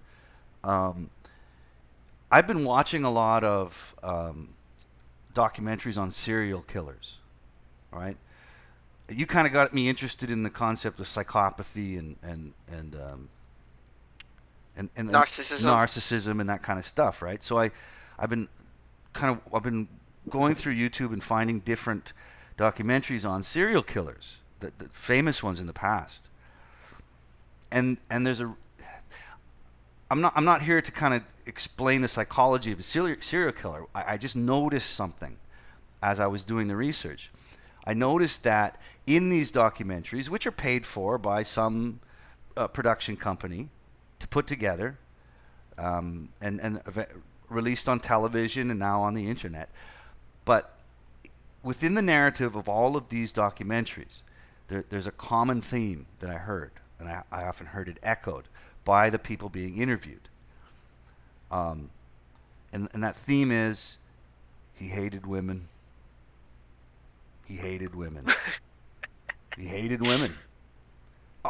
Over and over and over again. And I'm like, holy shit, man. So if what I'm understanding from this, and these documentaries are probably a decade old by now, that I'm watching now on YouTube, right? There's a lot of different ones, a lot of different sources. But a decade ago, these documentaries are telling you that if a man does anything to that might seem like he hates women, he's a serial killer. So, right, automatically, man. Right. I just wanted to, on a side note, wanted to mention that to people, that if you see this in popular culture, you see this small doses of sort of cultural, or what do we call it, social engineering. It's subtle forms of social engineering. Yeah, very subtle forms of social engineering that are pushed on you from day one until it becomes like a mantra. Right, in there's your head. certain cues that would spark certain parts of the subconscious. For example, Hitler racist, Hitler white, Hitler Catholic, Orange Hitler man bad. European. Right. and it's Yeah, I was going to say that, going back to the whole women hating thing, he told his wife he doesn't like skim milk. He hates women. Yes, that's exactly, that's my point. And in the last decade, a lot of people within men's rights circles or MGTOW, you are an incel. You hate women because women are just too good for you. But this subtle programming has been going on for a long, long time. Gentlemen. Right. So you're listening to Katy Perry's Prism album, and then you clump it together with a factoid informational trending video on Hitler, and you lump the two together, and there's your social engineering, and there's your Democratic voter. Yes. And it's very basically, if you identify as someone who just, because we all know this is true now, if you say you're MGTOW, or you say I'm interested in men's rights, like, hey, you know what? How come boys are getting screwed in the public education system? Or, hey, you know what? Why are 90% of homeless people male? Or, hey, you know what? Why is there only one domestic violence shelter for men in all of North America? If you ask those questions, you hate women. Therefore, you're a potential serial killer. Right. And we need to start tracking your algorithms and report it to the government. Yes. Speaking, I just read an article. Funny, it came out on Christmas Eve. The man who wrote Too Big to Fail, who is a Jew. Excuse me. A small hat. Yeah. Juice. Excuse me. He did a huge op-ed in the New York Times on how Visa and MasterCard should start reporting to the government on what people purchase with their debit and credit cards. Jesus Christ. Unbelievable. Merry Christmas. Merry Christmas. I'm surprised. Do you already know where they're going with this? I'm surprised that's even fucking new news. They probably are already doing it, man. Speaking of on that topic here, I got some more for you. In 2011, Skype was working with law enforcement. This is going back to May of 2011. Microsoft Corporation acquired Skype Communications for $8.5 billion. The company was incorporated into the division of Microsoft, which acquired all of its technologies with the purchases. So Microsoft is now purchasing, platforms that we use, communication forms of communication. Microsoft is obviously at the time bigger than Skype, therefore it was able to purchase Skype. Prior to that, Skype was unwilling to work with law enforcement. Now that Microsoft was able to buy Skype, Microsoft obviously works hand in hand with the United States government and now allows law enforcement to view your Skype chats. Same thing with WhatsApp. WhatsApp was purchased by Facebook. As soon as WhatsApp was purchased by Facebook, they started obviously eavesdropping on your WhatsApp communications. Mm-hmm. I knew Microsoft had bought Skype a long time ago. It wasn't good news. WhatsApp purchased by Facebook, selling text message information to Edge. Germany and France sued over this and put forth the notion it was also a backdoor for surveillance during an ongoing investigation. So Germany, who people don't really know that much about East Germany after the fall of the Nazi regime, mm-hmm. is that the Stasi. Do you know what the Stasi is? What's the Stasi? Okay, the Stasi was the German secret police in the communist half of Germany, in the eastern part. Okay, the Stasi, and guess what? This video was taken down off of YouTube.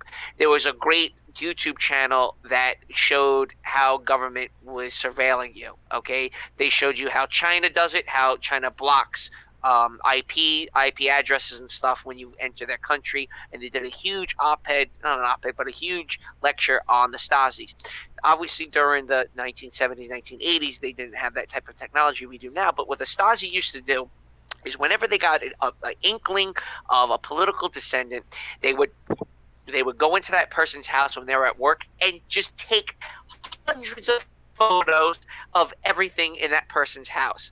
So they showed when all this information was declassified during the fall of the Berlin Wall in I guess what was it, 86, 87, when we took down this wall. All this information, all these documents came out about the German Stasis, and they uncovered hundreds of thousands, if not millions, of pictures of random people's homes and what was inside their homes. And basically what the plan was, if they were to ever arrest this person for something nonsensical, like a traffic infraction or shoplifting or something like this, they would have on file hundreds of pictures of this person's home. So when they were to arrest that person, they would bring forth a photo of what was inside that person's home, for example, like an American flag. They would grill that person, grill him, put him under the bright light and ask him, what's this American flag for? Who are you working for? What are you doing? If you have nothing to hide, why you got to hide it? Why you got to hide it? You got to tell us what's going on. Right. So when Google is collecting all this type of information on you, okay, they can obviously pigeonhole you and look back at your information and retroactively damage you and criminalize you, which is the great fear we all have in the world, I guess. Well, even in that sense of what did you call them, the Stasis? Stasis, yes.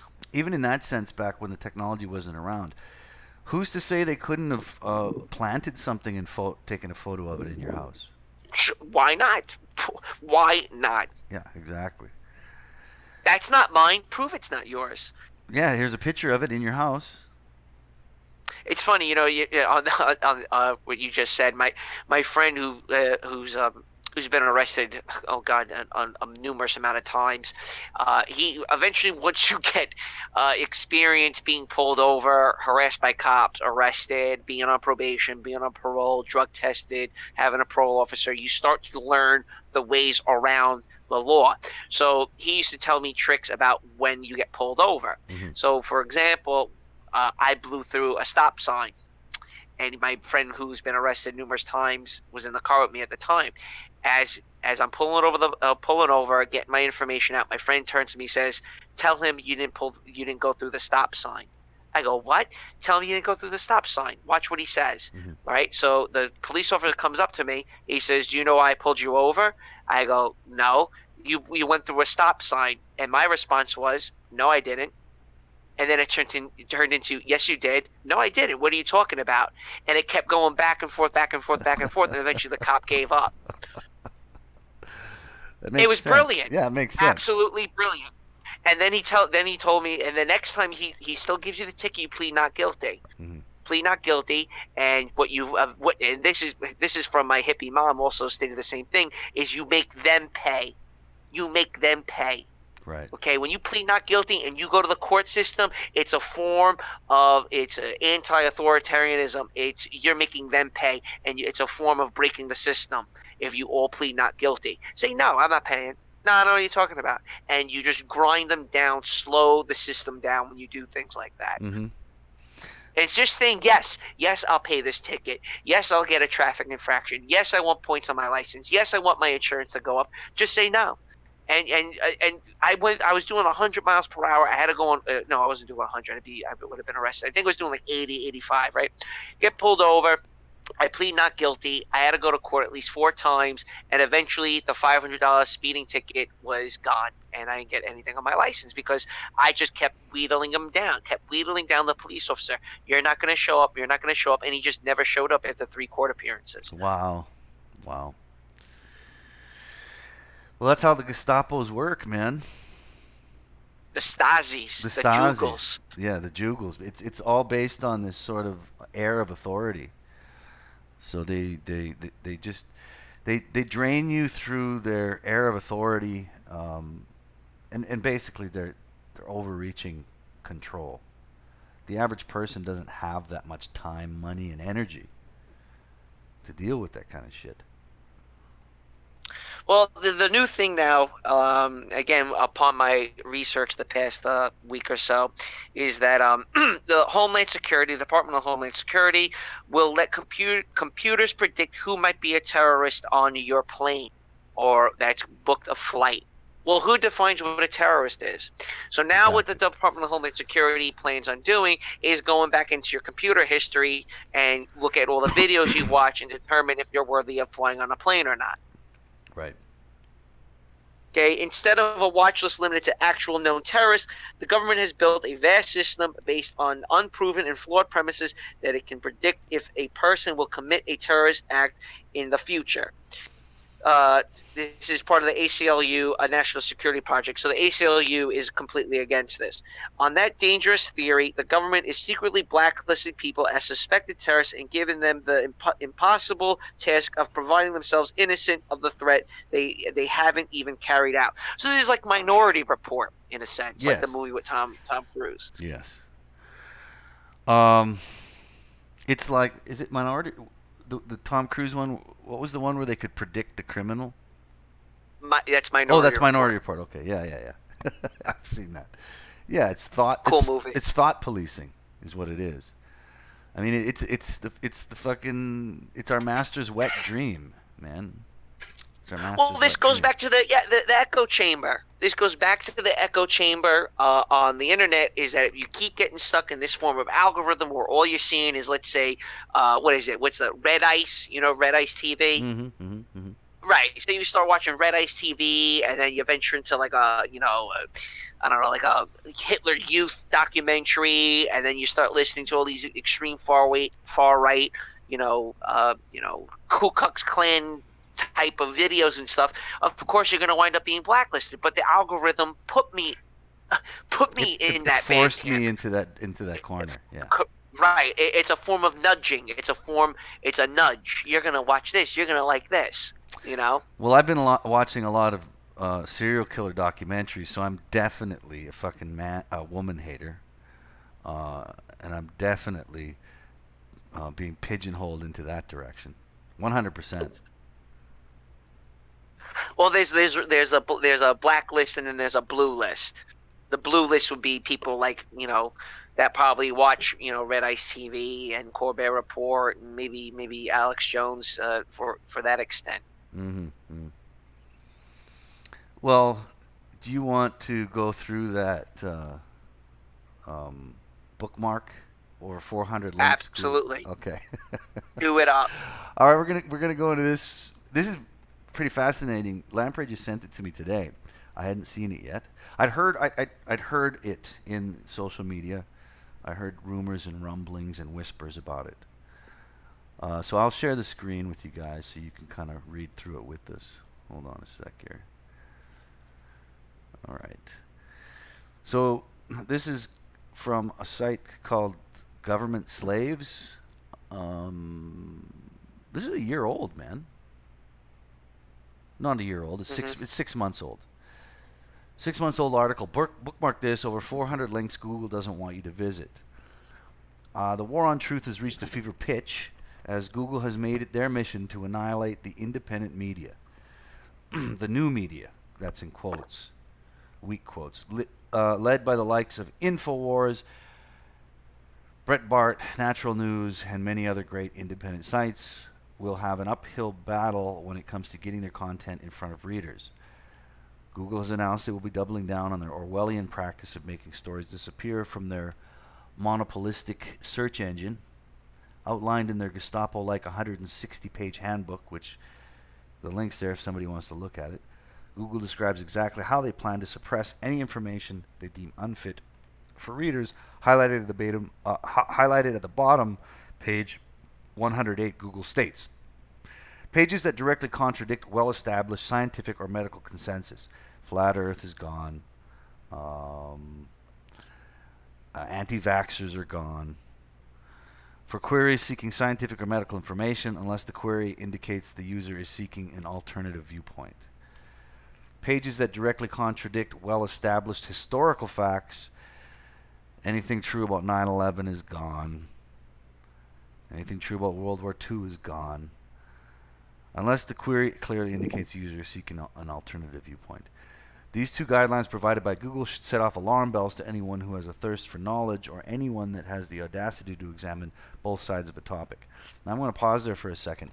What kind of a world do we live in when people are afraid of what someone might learn or an opinion they might have? Pretty fucked up, man. Well, I'll go through the list of the sites, and then we can comment. Some of my heroes are on this list, so I want to give a shout out to them. Okay, it's a long fucking list, man. Holy shit. All right, I'll start at the top, and we'll just see how it goes. Sick of the lies. Okay. By no means is this list complete. There are thousands of great independent sites out there, and that I have inadvertently missed. If your favorite site is missing, send me an email. We can add to this list. Really? DrudgeReport.com. Breitbart. That's a good one. I love Drudge. Yeah, I know Drudge Report. Breitbart.com. I know Breitbart. Infowars.com. Everybody knows Infowars. SteveQuail.com. Don't know Steve Quail. WhatReallyHappened.com I've heard of. I know Rents. Phenomenal. What Really Happened is great. Rents is great. Great channels. Really, you should definitely check those two out. Yeah, Rents is great. Blacklisted News, not sure of. Free Thoughts Project, I've heard of. The Daily Sheeple. Public Intelligence Blog. Robert David Steele. JudicialWatch.org. Project Veritas. There you go. Yeah. I know Henry Mackow, man. Never heard of him. And he despises it. He's very anti-Jew. Very anti-Jew. I used to look at his site a lot back in the day. I even fucking wrote an entire piece on Islam for him and some of his followers. Anyway, SOT.net, Caravan to Midnight, Joe Miller, Newsbusters. I know Democracy Now. Well, I'll tell you what. You don't have to read them all. Let's just scroll through it and point out ones that we happen to be me and you tend to like. Isn't Freedom Project? Isn't that Molyneux's? Yes. No, it's Free Domain Radio. Oh, Free Domain. Okay. So Molyneux hasn't made the list. SGT Report. I know them. Corbett Report.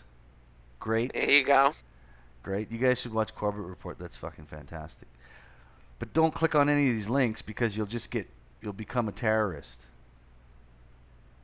Like what if this entire article is just to mold people into terrorists or women haters? We're not terrorizing anybody. We're just talking. I don't understand why we have to be terrorists. No, but that's the whole point of this list is like if we can put all the list of all these sites, if they click on it, then we have an excuse to call them a terrorist. Well, you bet. Listen, AM. You better be goose stepping a pre-ops. Oh yeah, the goose step. That's the title. We're gonna be goose stepping a pre-ops. Zeke higher. Yeah. Zeke higher. What was that video that was just released this week to the guy in the GameStop? I'm a man. Oh yeah, fuck. I didn't watch it. It was too overwhelming.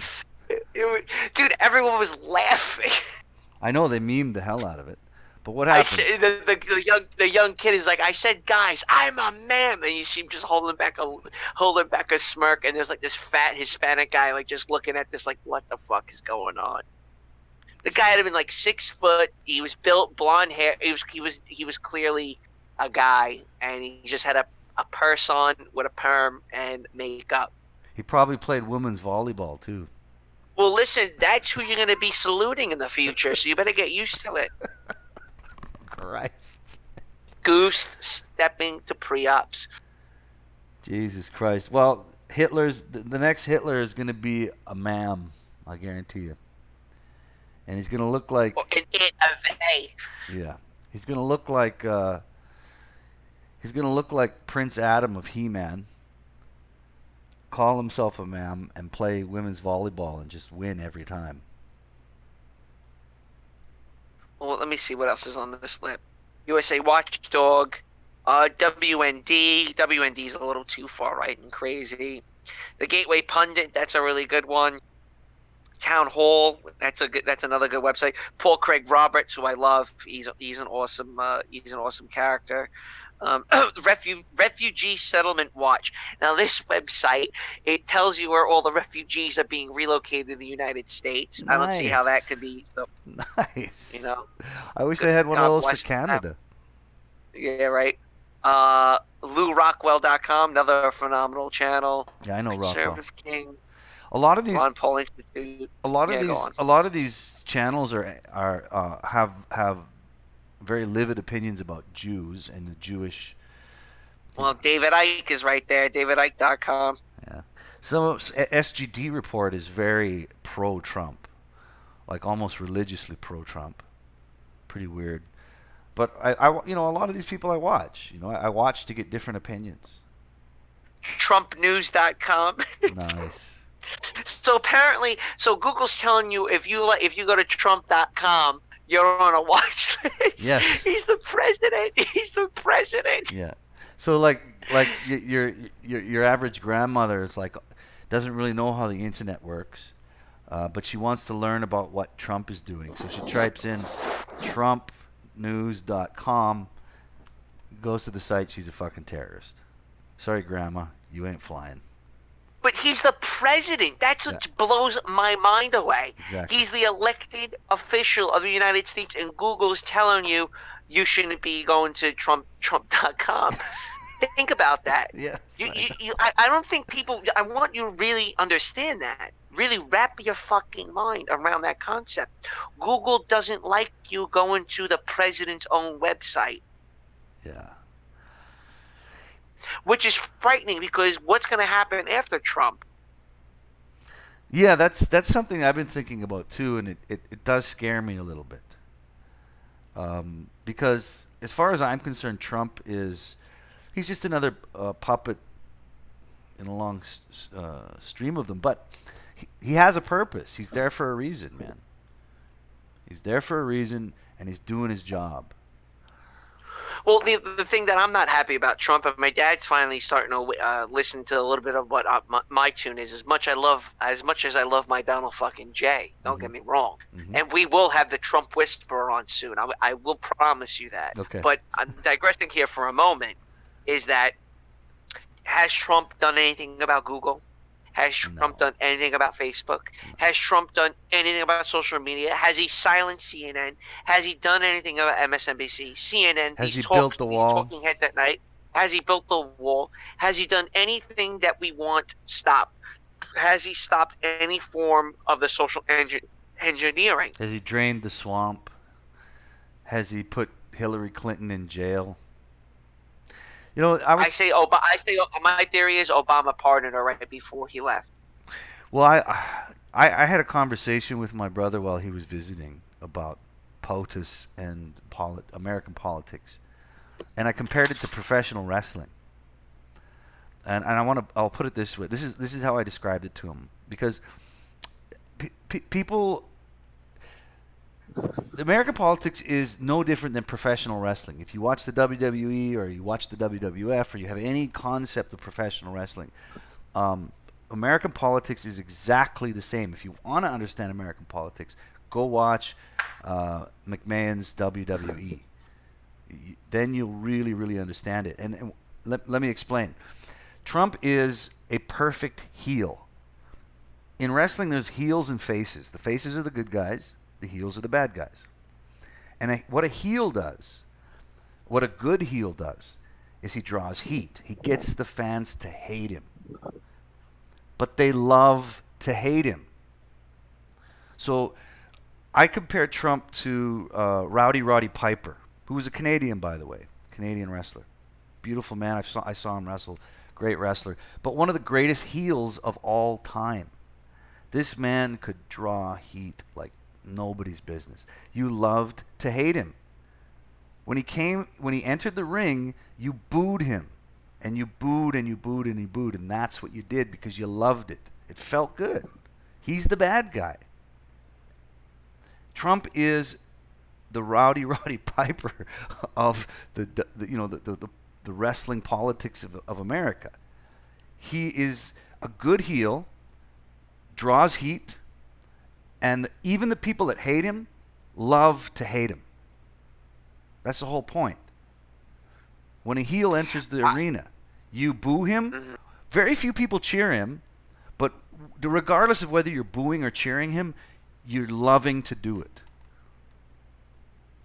So, yes. And that's what we're watching. Trump derangement syndrome. Yeah, it's the WWE, man. It's wrestling. For the love of God, it's goddamn wrestling. And I agree with you, but I do think that between the two parties, it's a 2 degree of separation. Yes. And what I mean by that is one party, if you're out on the middle of the ocean, okay, and you're off by 2 degrees, it can send you in a completely different direction. 2 degrees on a road means nothing when you're going a short distance. Absolutely. When you're going a far distance, you may veer off into a completely different direction. That's what I see the difference between the two parties. And again, it's the same as wrestling, man. I mean, because there's no difference between the heel and the face except for how the crowd responds to them. There's no fucking difference. Mekong Farong says Alexandria Ocasio-Cortez versus Rand Paul in a cage match. Rand Paul gets to keep his guns. Oh, it's good. Seriously, I'm not kidding, man. It is. Trump is a perfect heel. And for any of you that didn't know this, Trump had a debut in the World Wrestling Federation. Yes. He was there. Fully aware. He fucking he jumped on top of Vince McMahon. I mean, our president. That's awesome. The POTUS was in the WWE for a period of time. He was a storyline in the WWE. Like I'm serious, man. This is what we're dealing with. This is the social engineering we're dealing with. We're watching a wrestling match. We're watching sports entertainment in the form of politics. Now, last week, and we didn't get to do this show. I was going to mention it too on the show last week. We didn't do one, but 2 amazing things happened regarding Donald Trump. That the media, that actually I don't even know if you know about this. 2 amazing things, political things happen. Well, but one's political, other one's economic. One is Trump announced the withdrawal of U.S. troops from Syria and parts of Iraq. As soon as he announced that, Al Qaeda and ISIS surrendered. Did you know about that? You told me about that, yeah. And I wonder. That happened. That's not mainstream. That's not mainstream news here in Canada. Right. As I mentioned, I mentioned that to my mother and her boyfriend, who love watching the CBC, the Communist Broadcasters of Canada, and they love watching CNN, American news. They're the ones that love to boo the heel. All right. and so I mentioned it to him.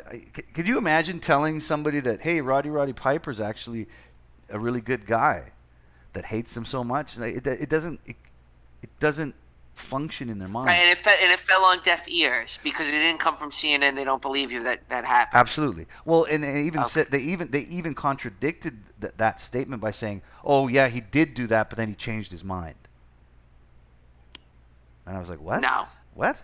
They surrendered. There's a handful of Al Qaeda forces that are still holding up in the northern regions, but they actually cornered off. Yeah. And they're trying to negotiate their way out of the situation. But so that happened the same day. Okay, and I actually dreamed of this, and we were talking stocks before. Oh, I actually dreamed that the stock market would crash. Pay attention and Trump to your would dreams. get out. That's one thing I've learned.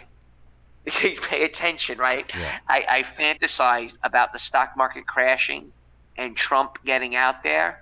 He looks at like a chart of like everything crashing and stuff, and Trump goes, buy the fucking dip. Buy the dip. What does that mean? That if it crashed, stick all your money into the stock market. Well, guess what?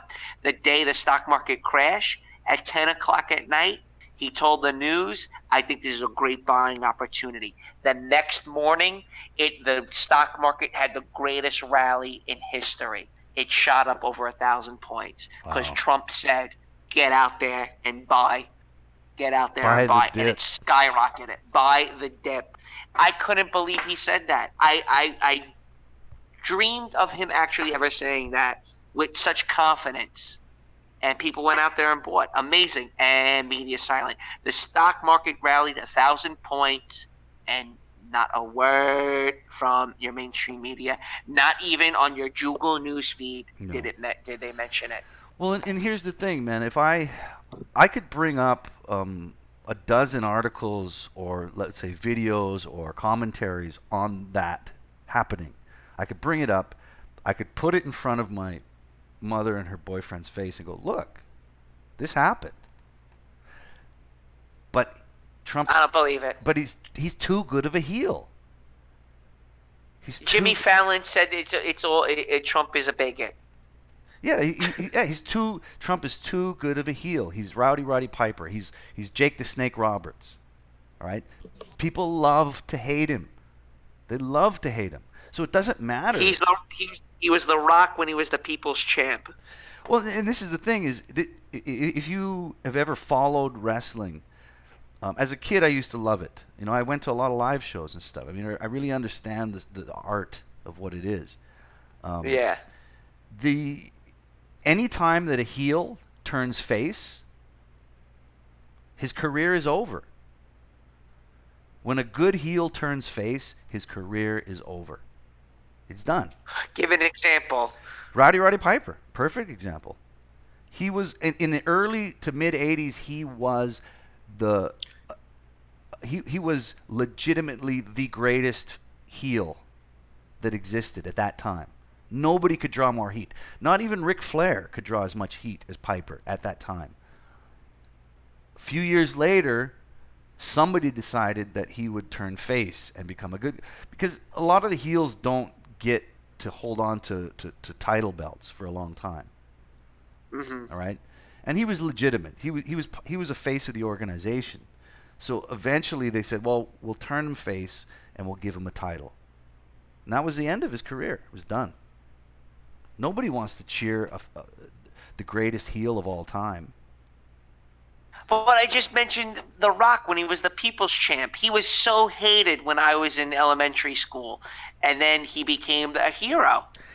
The Rock was always a face. The Rock was never a heel, man. Oh, you're gonna tell me when he was the people's champ, he was such a dick back in the day? Doesn't matter. He's still a face, and it's the same. Right. It's the same as Steve Austin. Steve Austin was hardcore face. He was a face, but he was like an anti-hero. And the same with The Rock, but they're still He faces. was cool. They were still good guys, man. Even the good guys can be assholes, but they're still the good guys, and that's who you cheer for. What about British Bulldog? Was he heel or face? They were always faces, the Bulldogs. Always faces. What about what was Undertaker's brother, Kane? He was always a heel. Always a heel. Okay, he's heel. And okay. the moment they try to make him a face, his career ends, man. That's true. Good point. He's another one that his career was ruined when he turned face. When he turned What face. about Ken Shamrock? Shamrock was always a heel. He was always a heel. He was heel. Okay, he was heel. I don't know if they ever. I didn't really like the character, so I don't know if they ever really tried to turn him face. But if they did, that would have ended his career. How about Dude Love and Cactus Jack? He was always a face, man. Do you know he's from a couple towns over from me? Mick Foley. Oh yeah, Mick Foley. Yeah. He's from Comac. He's a bit of a hero on Long Island. He was great. He's a great entertainer. Absolutely, man. He's a legend, actually. But he was always a face, man. And if they tried to turn him heel, his career would have ended in a horrible way. It's funny, if you look back, and I remember when Steve, now we're talking about WWE. I love it. When I was in elementary school, and this is going back to the late 90s, man, WWF was such the in thing. And so many little kids would come in with black eyes and bruises and casts because they were jumping off their mom's bed and slamming onto each other. Yeah, man. It was a great time. And it was a good time to be alive. Yeah. When did this all end? Well, it was 9/11, and then when it really turned to shit, and Andy Nowicki, I gotta give props to him because he does a really good job when it comes to social commentary on when did everything go to shit. Let's get him on. Let's get him on again, and we can talk about. Yeah, that. We definitely will. So what did he say? Sandy Hook. Sandy Hook was when the government and the corporations really took their mask off. It's when they pulled the curtain away and there's the brick wall. Sandy Hook. Sandy Hook was my red pill moment. That I was like, that's a load of shit. That was when it really turned for me, when I knew we're being lied to. Mm-hmm. Well, this is something I wanted to bring up earlier, actually, which is on point and on topic, is when we're talking about censorship and how big of a part the internet plays in censorship. Imagine how. Okay, let me ask this question. I'm sure I've asked you this before, and I'm sure it's been on the live stream before. But how old were you on September 11th, 2001? I was 13. You were the same age as my kid. Mm-hmm. You're a year older than my kid on that day. It's not mythology for me. Yeah, I guess it wouldn't be. But this is something that I have to face with my own child now. He's asked me. He's come home from school one day and said, "Dad, do you know about 9/11?" So they're teaching it as history. What do you think they're teaching them? Well, Bin Laden, obviously the typical. I mean, the typical lie. This is another just red pill to swallow for me as a parent. I'm like, I have to think to myself, yeah, you weren't even a glimmer in my eye when that happened, and I saw it happen, and I went through it realistically. With everybody else, I had to watch history be written in real time, right? But now he's being taught a lie. Well, when he gets older, you can sit him down and you can show him the other side of the news. And let's put it into perspective. The concept of that, it was Bin Laden and it was Al Qaeda. I tell you what, that if you want to go down that path, it's a very plausible path. I mean, Bin Laden was a CIA. He was Mujahideen, Afghanistan Mujahideen. He worked for the CIA. And the idea is that a $50 rocket can take down a $5 million jet, and that's how you're going to make the Soviet Union crumble. And it worked. Mm-hmm. And what Bin Laden, so they say, is that Bin Laden took what the CIA taught him and did it back to the United States, 20 plus years ago, 20 years later on, where the concept of blowback is that you funded these operations, you went to war in other countries, again, you're waging warfare, proxy wars on enemy nations, and eventually it just comes back to home to roost to you. That's a very plausible narrative. There's no doubt about it. But my question is who was in that van on the George Washington Bridge? You had a van full of C4, okay, and you scrubbed that from the media. Mm-hmm. I remember that at 13 years old at 10 o'clock at night. I remember it too. Okay, so you scrub that. What's that about? Well, there's always another side to the story. And again, the big question is who benefits to this mayhem in the Middle East. So exactly, and that's really something that needs to be understood about the level of censorship that we experience every day. And again, I'm seeing it happen to my kid. He's being indoctrinated. He's being taught history that I witnessed and I watched be written. Now one story is. Do you honestly believe? I don't give a shit what story they're telling him, but do you honestly believe that they're going, well, this could have happened, and this could have happened, and this might have happened? No. One narrative. It's in a textbook. Right. It's less than 5 pages, and you got to memorize it and pick A, B, C, or D on your exam. Yes, and then pass 6th, 7th grade. So you know the history we taught you. That's real. I mean, it's. Well, right now I'm reading the book. I shared the book with you, Rotten to the Common Core. Yes. Yeah, I'm reading the whole concept of the educational industrial complex, and where our form of education comes from. Very thought-provoking. The opening to the book, Ayam, is why is Amazon Kindle called a Kindle? Mm-hmm. No, I don't know. What's a Kindle? It's fire. What's a Kindle? It's something to start a fire. Book burning. That's the opening to the book. How great is that? That's fantastic. I think you gave me a link to a digital copy of the book, and I know. I sent you the audio of the author, and he's on T. Kelly 67, where he talks about the book and gives you an idea on what the book's about. So I bought the book because I know a lot about Common Core. My mother had to push Common Core. Think of this. I'm ready for this, Ayam. I'm going to share some badass information with you. Sure. So my mother was a school administrator. She's kind of high up there in a school district that is predominantly illegal immigrants from El Salvador and Honduras. The illegal immigrants caught on to what Common Core is, and they even got out there and protested it. Jesus. Think about that. The illegals learned what Common Core was, and they rejected it. Wow. They threw it out. They threw it out of the school district. The illegal immigrants. Could you imagine? Even they rejected this type of social engineering, and they knew what it was about.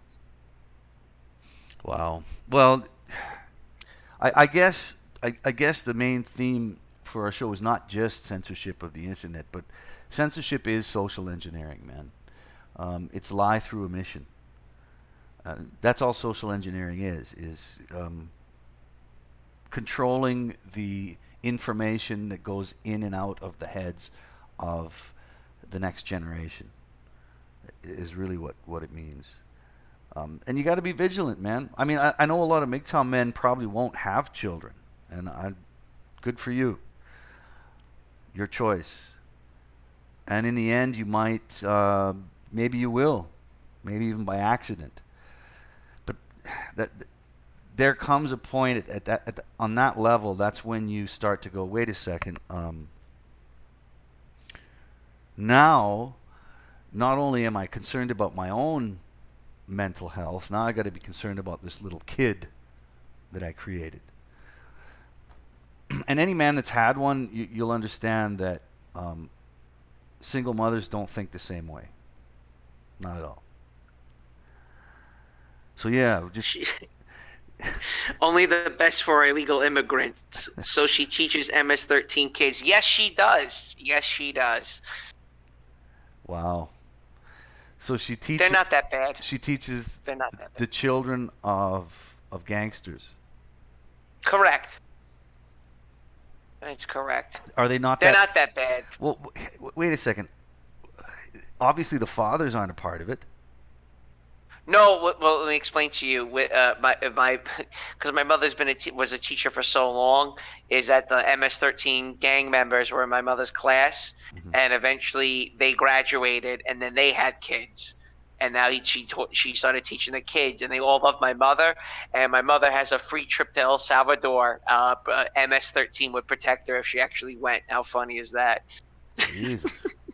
Well, there you go, man. It pays to be a teacher in some regards. Well, here's something in regards to the whole MS-13. We're digressing here off the topic of the Goose Step and pre-ops here, but the you have to understand is that MS-13, they only kind of like just kill each other, and they don't let that situation spill over into other communities, because they know if that were to happen, they would lose their jobs. They would lose a lot of they would lose their jobs, and they wouldn't be allowed to work in certain industries and stuff. So it's blown out of proportion, and I think the whole thing with MS-13 is a bit of a psyop, and what I mean by that is that it's to justify the bloated police budget of New York State, because the crime rate in New York is plummeting. If the crime rate is plummeting, there's no need to have this many police officers and to have this many them being paid this exorbitant amount of money. So Obama brought MS-13 up to the city of New York to justify a bloated police budget. Oh, look, we have MS-13 now, so we have to work 20 hours of overtime, and that's now that $100,000 job now costs the taxpayer $150,000 to $200,000 annually. So think of it in those terms. Yeah. Yep. Absolutely. Let me go to some of the comments here. Sleeping Elephant's in. Good to see you, buddy. Rotten to the Common Core Public Schooling Stand. That's the book you were talking about, right? And that's correct. Yeah, I'm gonna have to buy it. It's Christmas is over, but I didn't buy myself a gift, so I think I'll send you a book if you send me a book. What book do you want? Just as long as it's not the Quran. I'll send you the Quran. I'll send you the Quran. I ordered that. I ordered Sam Jaron's translation of the Quran, right? So I went on his website, and he's like, "Yeah, you can order you can go to Amazon, or you can get it for 10% cheaper if you order it from me, right?" So I went on there and I ordered it, and then I got an email back, and he said, "Sorry, buddy, we don't deliver it to Canada." Son of a bitch, man. Nice. Son of a bitch. Anyway, Greg Q. Well, you guys can blast through that list. It's a really long list now that I'm looking at it. Oh, look, YouTube. Ayam Sirias. That's on the list here. Nah, it's not. No. Actually, let me put it. There's a couple good ones. Let me put it into the comment section. We'll put it in the show notes too. Sure. I'll put it in the show notes right now. Do that. There's some great ones. Gregory Menorino, obviously Stefan Molyneux's in here. Colbert Report, David Icke again. The Still Report, he's really good. Mark Dice. Mark Dice, son of a bitch. Yeah. RT Infowars. Let's see if anyone else. Lauren Southern. Jason Goodman. Lauren Southern's Gerald Salenti. Holy shit. Lauren Southern's a right-wing thought. Yeah. Clickbait for the TradCon. Yes, clickbait for the TradCon. Let's get a pretty blonde woman that can kind of speak. White guys, we need your help. Okay, listen. And then every guy's like, yeah. Now I care about men's rights and the right wing. Shut up, dude. She's really smart and she's really intelligent, and you should really watch this interview with her, okay? Have you noticed that the right wing is spending a lot of time finding pretty blonde women to be their spokespersons? Yeah, because they know that's an endangered species at this point. Well, and they know that it fucking raises raises the cock sale, so they're Well, it's clickbait. More people watch it. Two things. Real quick? One is I would love to do for the backdrop in the future. You know, on Wikipedia, if you go to a certain animal, there's a list of like extinct, endangered, and there's a color code, least worried. You know what I'm talking about? Yes. Okay, I want to do that with women around the globe. Okay, this is endangered. The least concerned would be like Indian women, Yeah. Eastern European would be like in the middle, right? African women would be the least concerned. Extinct would be British women, I guess, at this point. Traditional British women. Yeah, the sort of big-titted, round, white-skinned Brit woman gone. It's on the endangered species list. Absolutely. Endangered species list. Very, very worried. And you maybe we'll have like a graph on where their cohabitation patterns are. Yeah. And they're chopping down their forest species. They introduced an invasive species to the British woman environment. It's the BBC. And they can't. It's Muslim men. It's Muslim men and the big black cock. They can't stop riding it. It's an invasive species. It's about to become extinct. Very sad. Hashtag, we should start an NGO for that. We round them up. And hashtag save the British woman. Teach them how to cook. We need to reintroduce a less invasive species into their habitat. Give them skills to enable to rear their young. So what you said before with this whole Lauren Southern thing. Do you ever listen to? Are you subscribed to wearechange.org? I'm not subscribed to them, but I know who it is. I think it's the. I think they do really good. I think. What, you think it's bad? Well, no, I don't know, but I think the main talking head of that group is the son of Putin. He looks like son of Putin.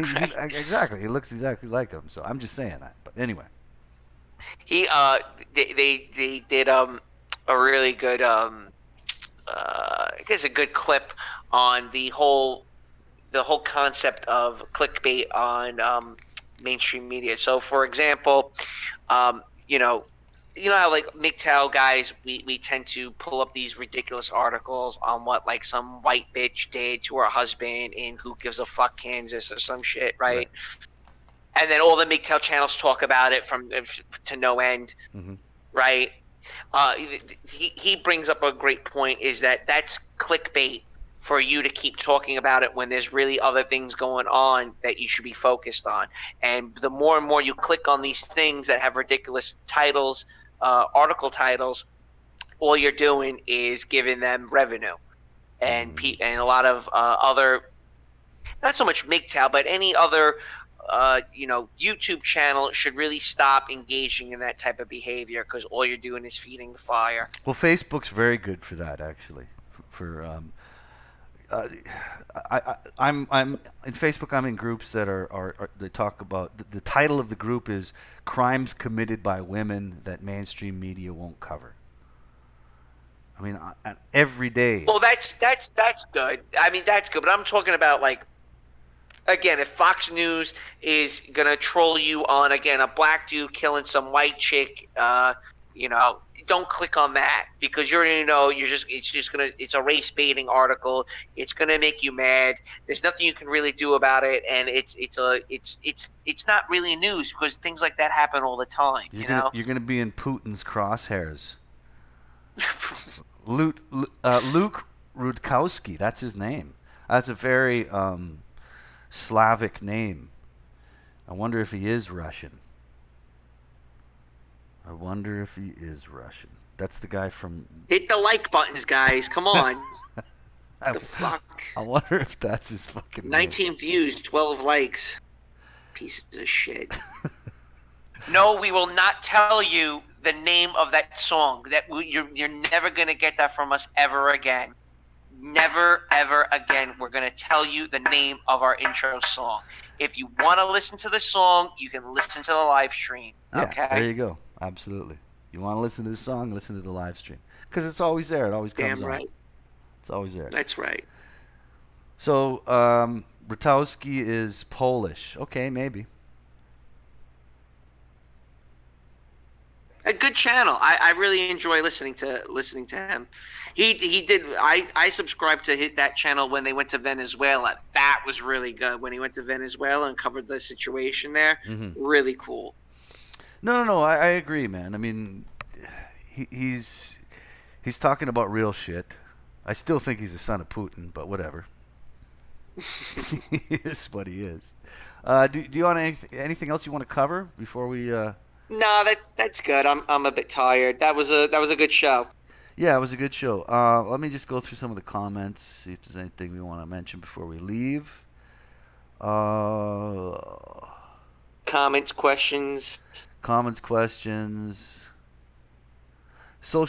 Mekong Farong, social engineering is the opposite of freedom.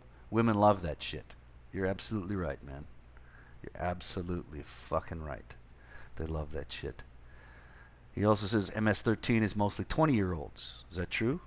Yeah. Teenagers or early 20s. I mean, again, when you're at that age, I mean, you'll be black, white, Hispanic, Asian. Well, maybe not so much Asian, but you're going to be getting into some type of trouble, Yeah. Greg Q says, I want to write a book. I think I'm going to call it, I'll have anchovies on my word salad. Please. Well, you got to be careful. I mean, words can be made into a salad, but they can also be made into an incredible recipe. And you need to know the difference. If you want to hear word salad, listen to, what's her name? Cortez? The fuck is her name? Yes. And she's a Jew, by the way. Who? Cortez. Didn't she say she was a Jew? No, she's not. She's faking it. Oh, she was Fake lying? Jew. So it's like a fake Indian. Yeah, the same thing like Elizabeth Warren. She's saying the same thing. That's incredible. So the liberals have a fake Jew, a fake Indian, a fake black woman.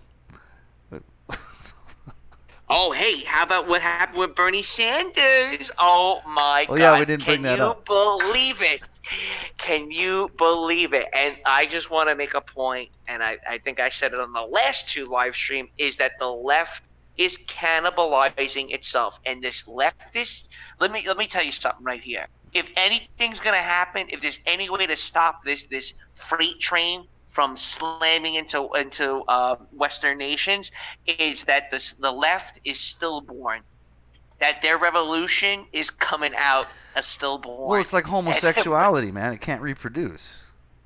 Right. If you want to If keep... you're gonna go after Bernie this early, you're talking about impeaching Trump. I mean, it's a year away from the election. All you're saying is that you already lost the 2020 election. Yeah. Right. I mean, crazy. Yeah, you're absolutely right. I think the far left, is as stillborn as a homosexual sperm, because you're not reproducing, man.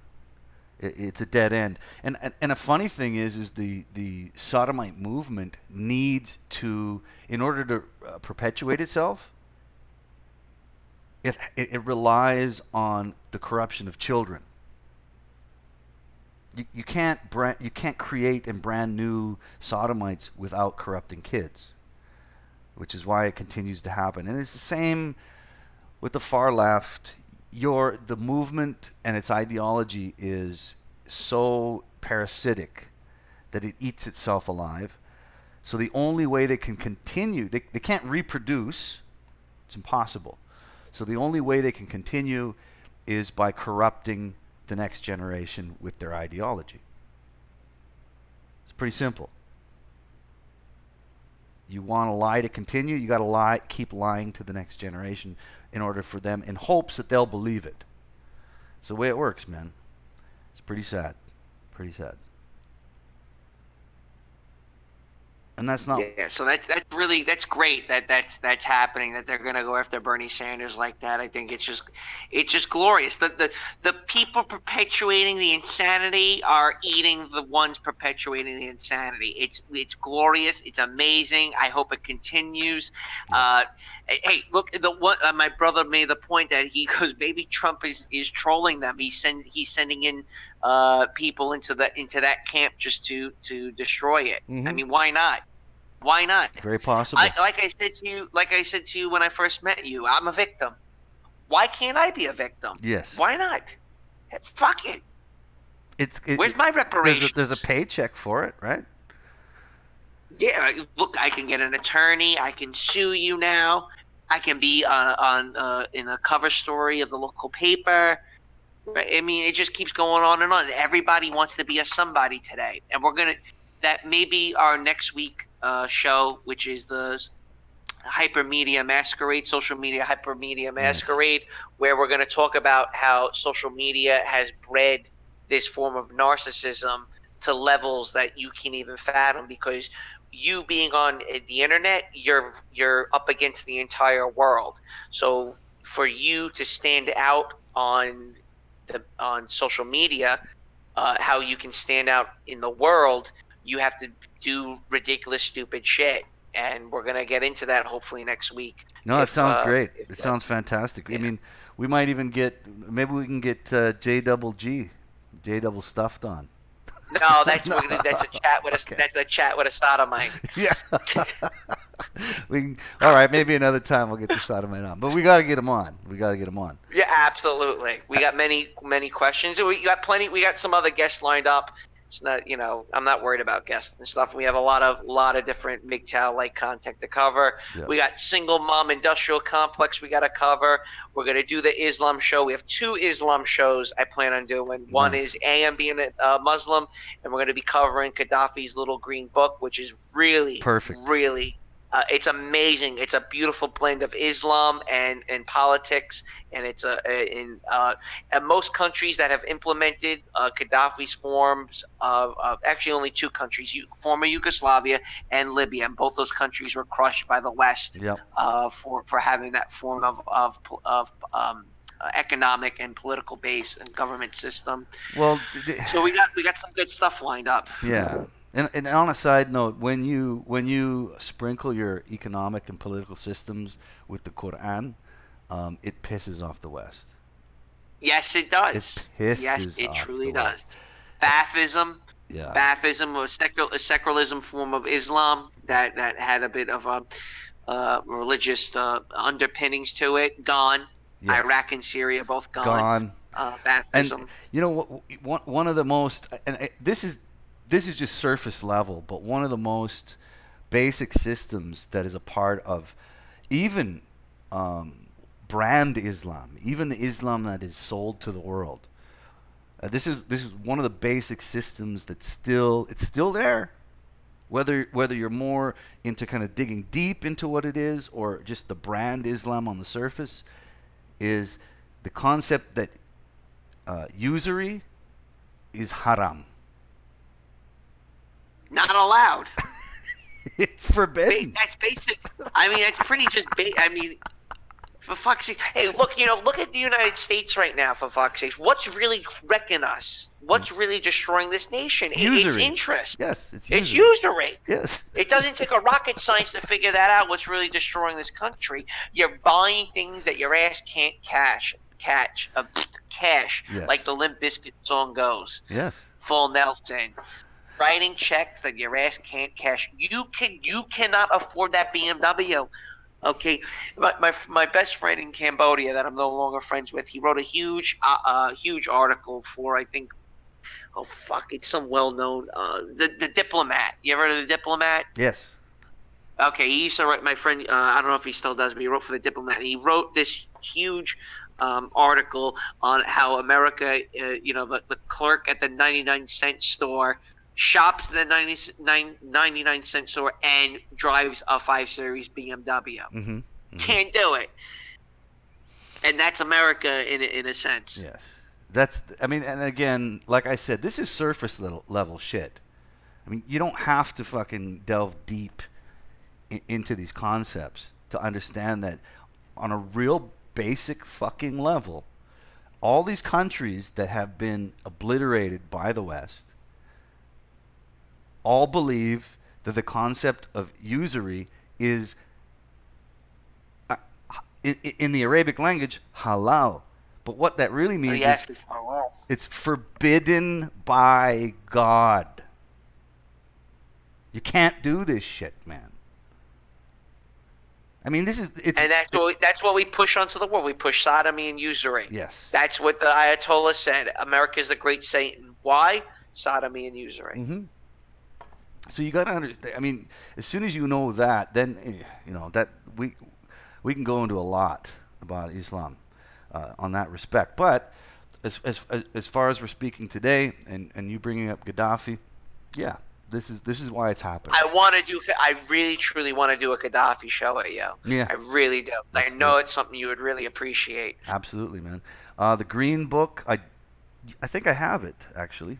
It's short. You know what? He made it short so that even the most uneducated tribesman in Libya was able to understand it. Everyone in Libya got a copy of that Green Book when he took power. Well, there you go. And they miss him. I'm sure they do. They miss that guy. He was really truly a great leader of Africa. He protected black Africans from the Arab Africans. He was loved in southern European countries, and he said it. He said the Muslims are going to beat you through reproduction. And it's amazing what he wrote about feminism in that book. Mm-hmm. He dedicated a whole page to women and the concept of feminism and how corrupt it truly is to society and cultures. All right, well, I'll read that over the next week so that we can catch up on it because I'm very fascinated. You have to remember too, the Quran is a very short book. So I think Gaddafi was basically just writing based on what he understood from his sources. He hated Saudi Arabia. No, Saudi Arabia aside, as long as he was a Muslim, that was the source to go to as a book. The Quran is very short. It's like 300 some pages. He said he was the true leader of the Muslims in the world, and he said Saudi Arabia is a dog of Israel. It is a dog of Israel. Saudi Arabia is a dog of Israel. Absolutely. And standing and a couple seats over from him was Bashar al-Assad laughing and just applauding Gaddafi. Well, there you go. And guess who's trying to get killed? So yeah, he's gone. Wasn't it Hillary Clinton that said we came, we saw, we killed him, or when it came to Gaddafi? Yeah, he came, we saw, he died. He died. Yeah.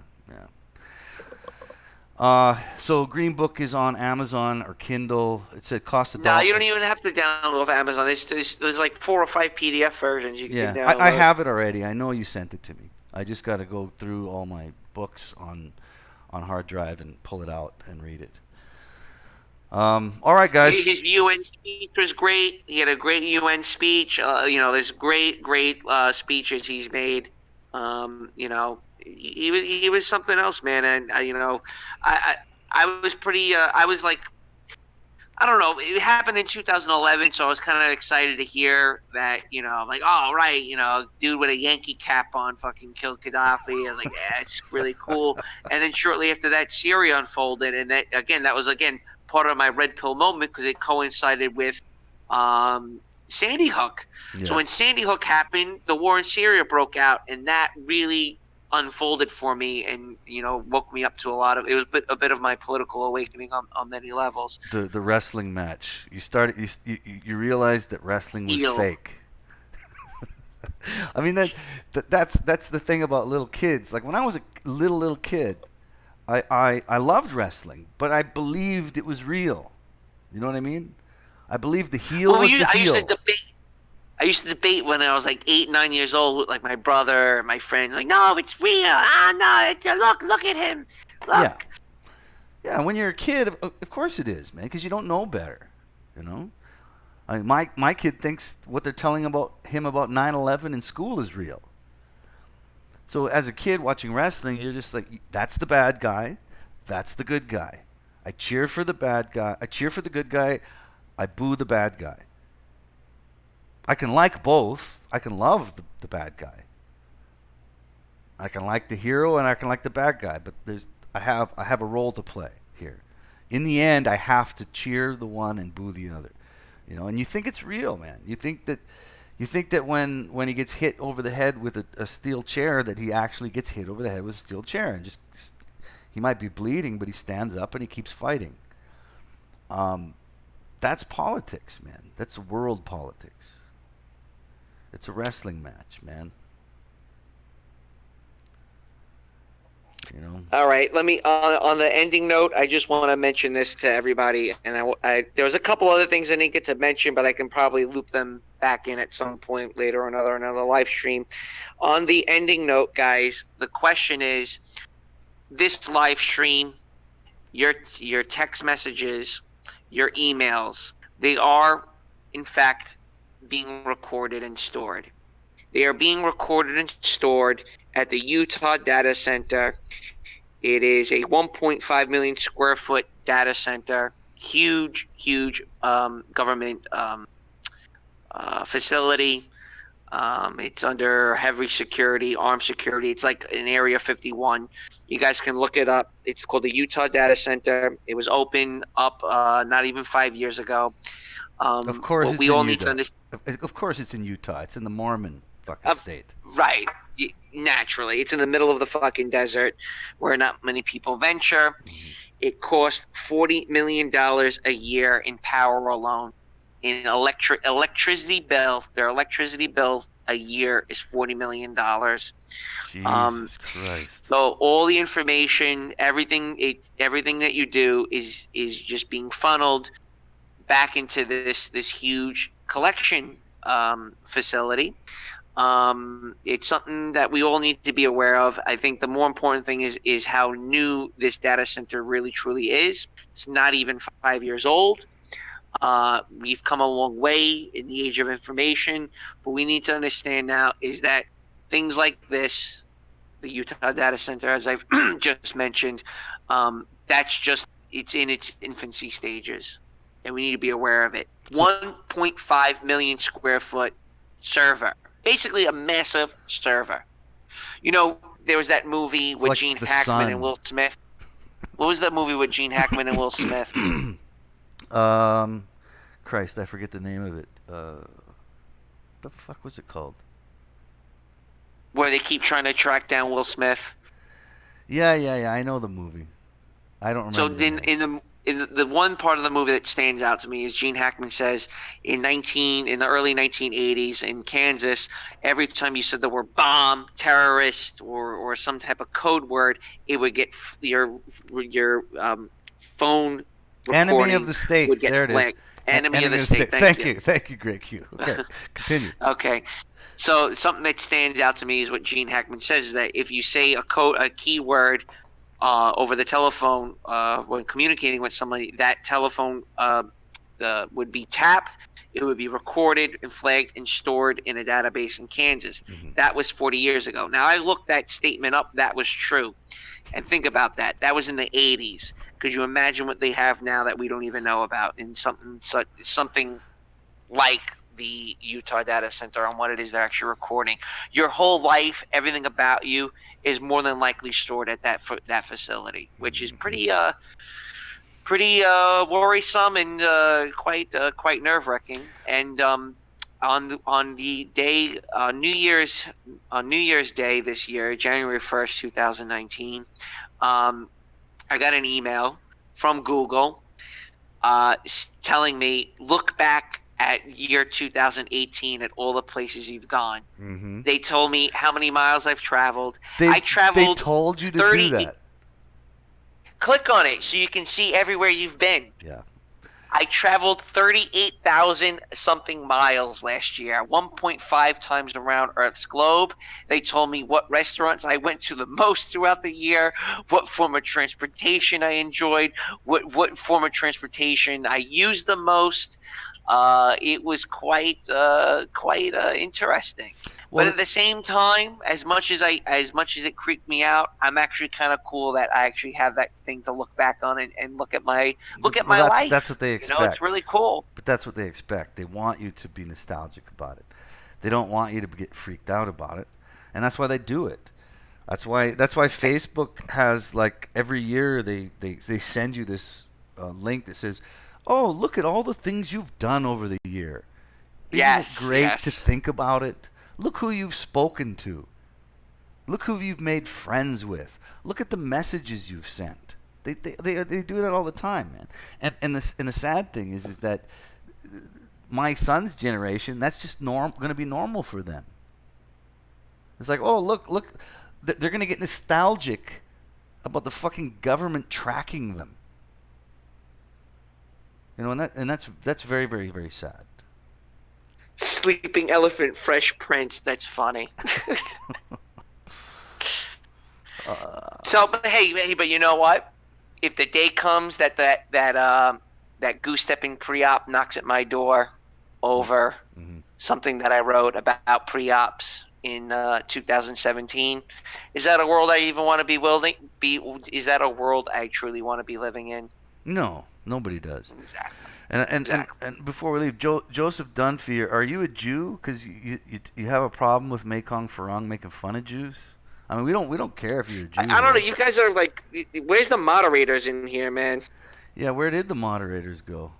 Yeah, but Warrior, get the anti-Semites, kick them to the curb. No, I can't be having that. I don't think we have anti-Semites here. I think people are making. Well, this jokes guy, about Timothy Jews. O'Hara's going off on his rocker. Joseph Dunn. I don't know. Anyway, guys, we're gonna call it a night. You can bicker among yourselves. We love you all. All of your opinions are valid here. Doesn't matter. Yeah, okay, so Dunphy's a Jew. All right, great. You're a Jew. Just don't get angry if we say bad things about Jewish people, because we say bad things about Muslim people. We say bad things about Catholic people. And we say good things about them all, too. All right? So just don't... Yeah, not cool. MGTOW's not about discrimination. We discriminate against single moms and single moms only. Look, the last thing I want is a Jew telling me there's an anti-Semite. All right? That's the last thing I want. I mean, that's like a fucking feminist saying there's a man-hater in the group. Look at him. Or a woman-hater. Look at him. He hates women. Watch him. Come on, Joseph Dunphy. No, that's not how it works here. All right?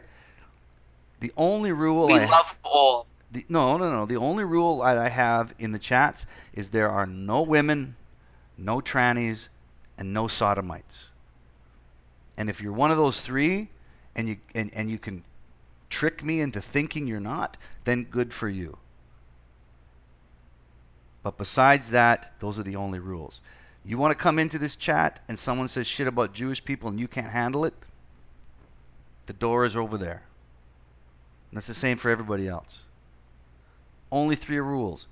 No women, no trannies, no sodomites. Got it? That's it.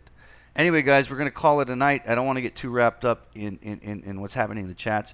I really appreciate you guys coming in and commenting and being a part of it. Elephant lives matter. Yes, they do. Sleeping elephant. Elephant lives matter. I really appreciate it. I hope to see you guys again next week. We don't have a topic or guest scheduled, but we'll keep you informed, and we will be back. You wanted to say something, Lamprey? That's it. Have a good week, boys. Yeah, have a good week. Happy New Year and Merry Christmas. And hopefully 2019 doesn't become a train wreck. Take care, brothers.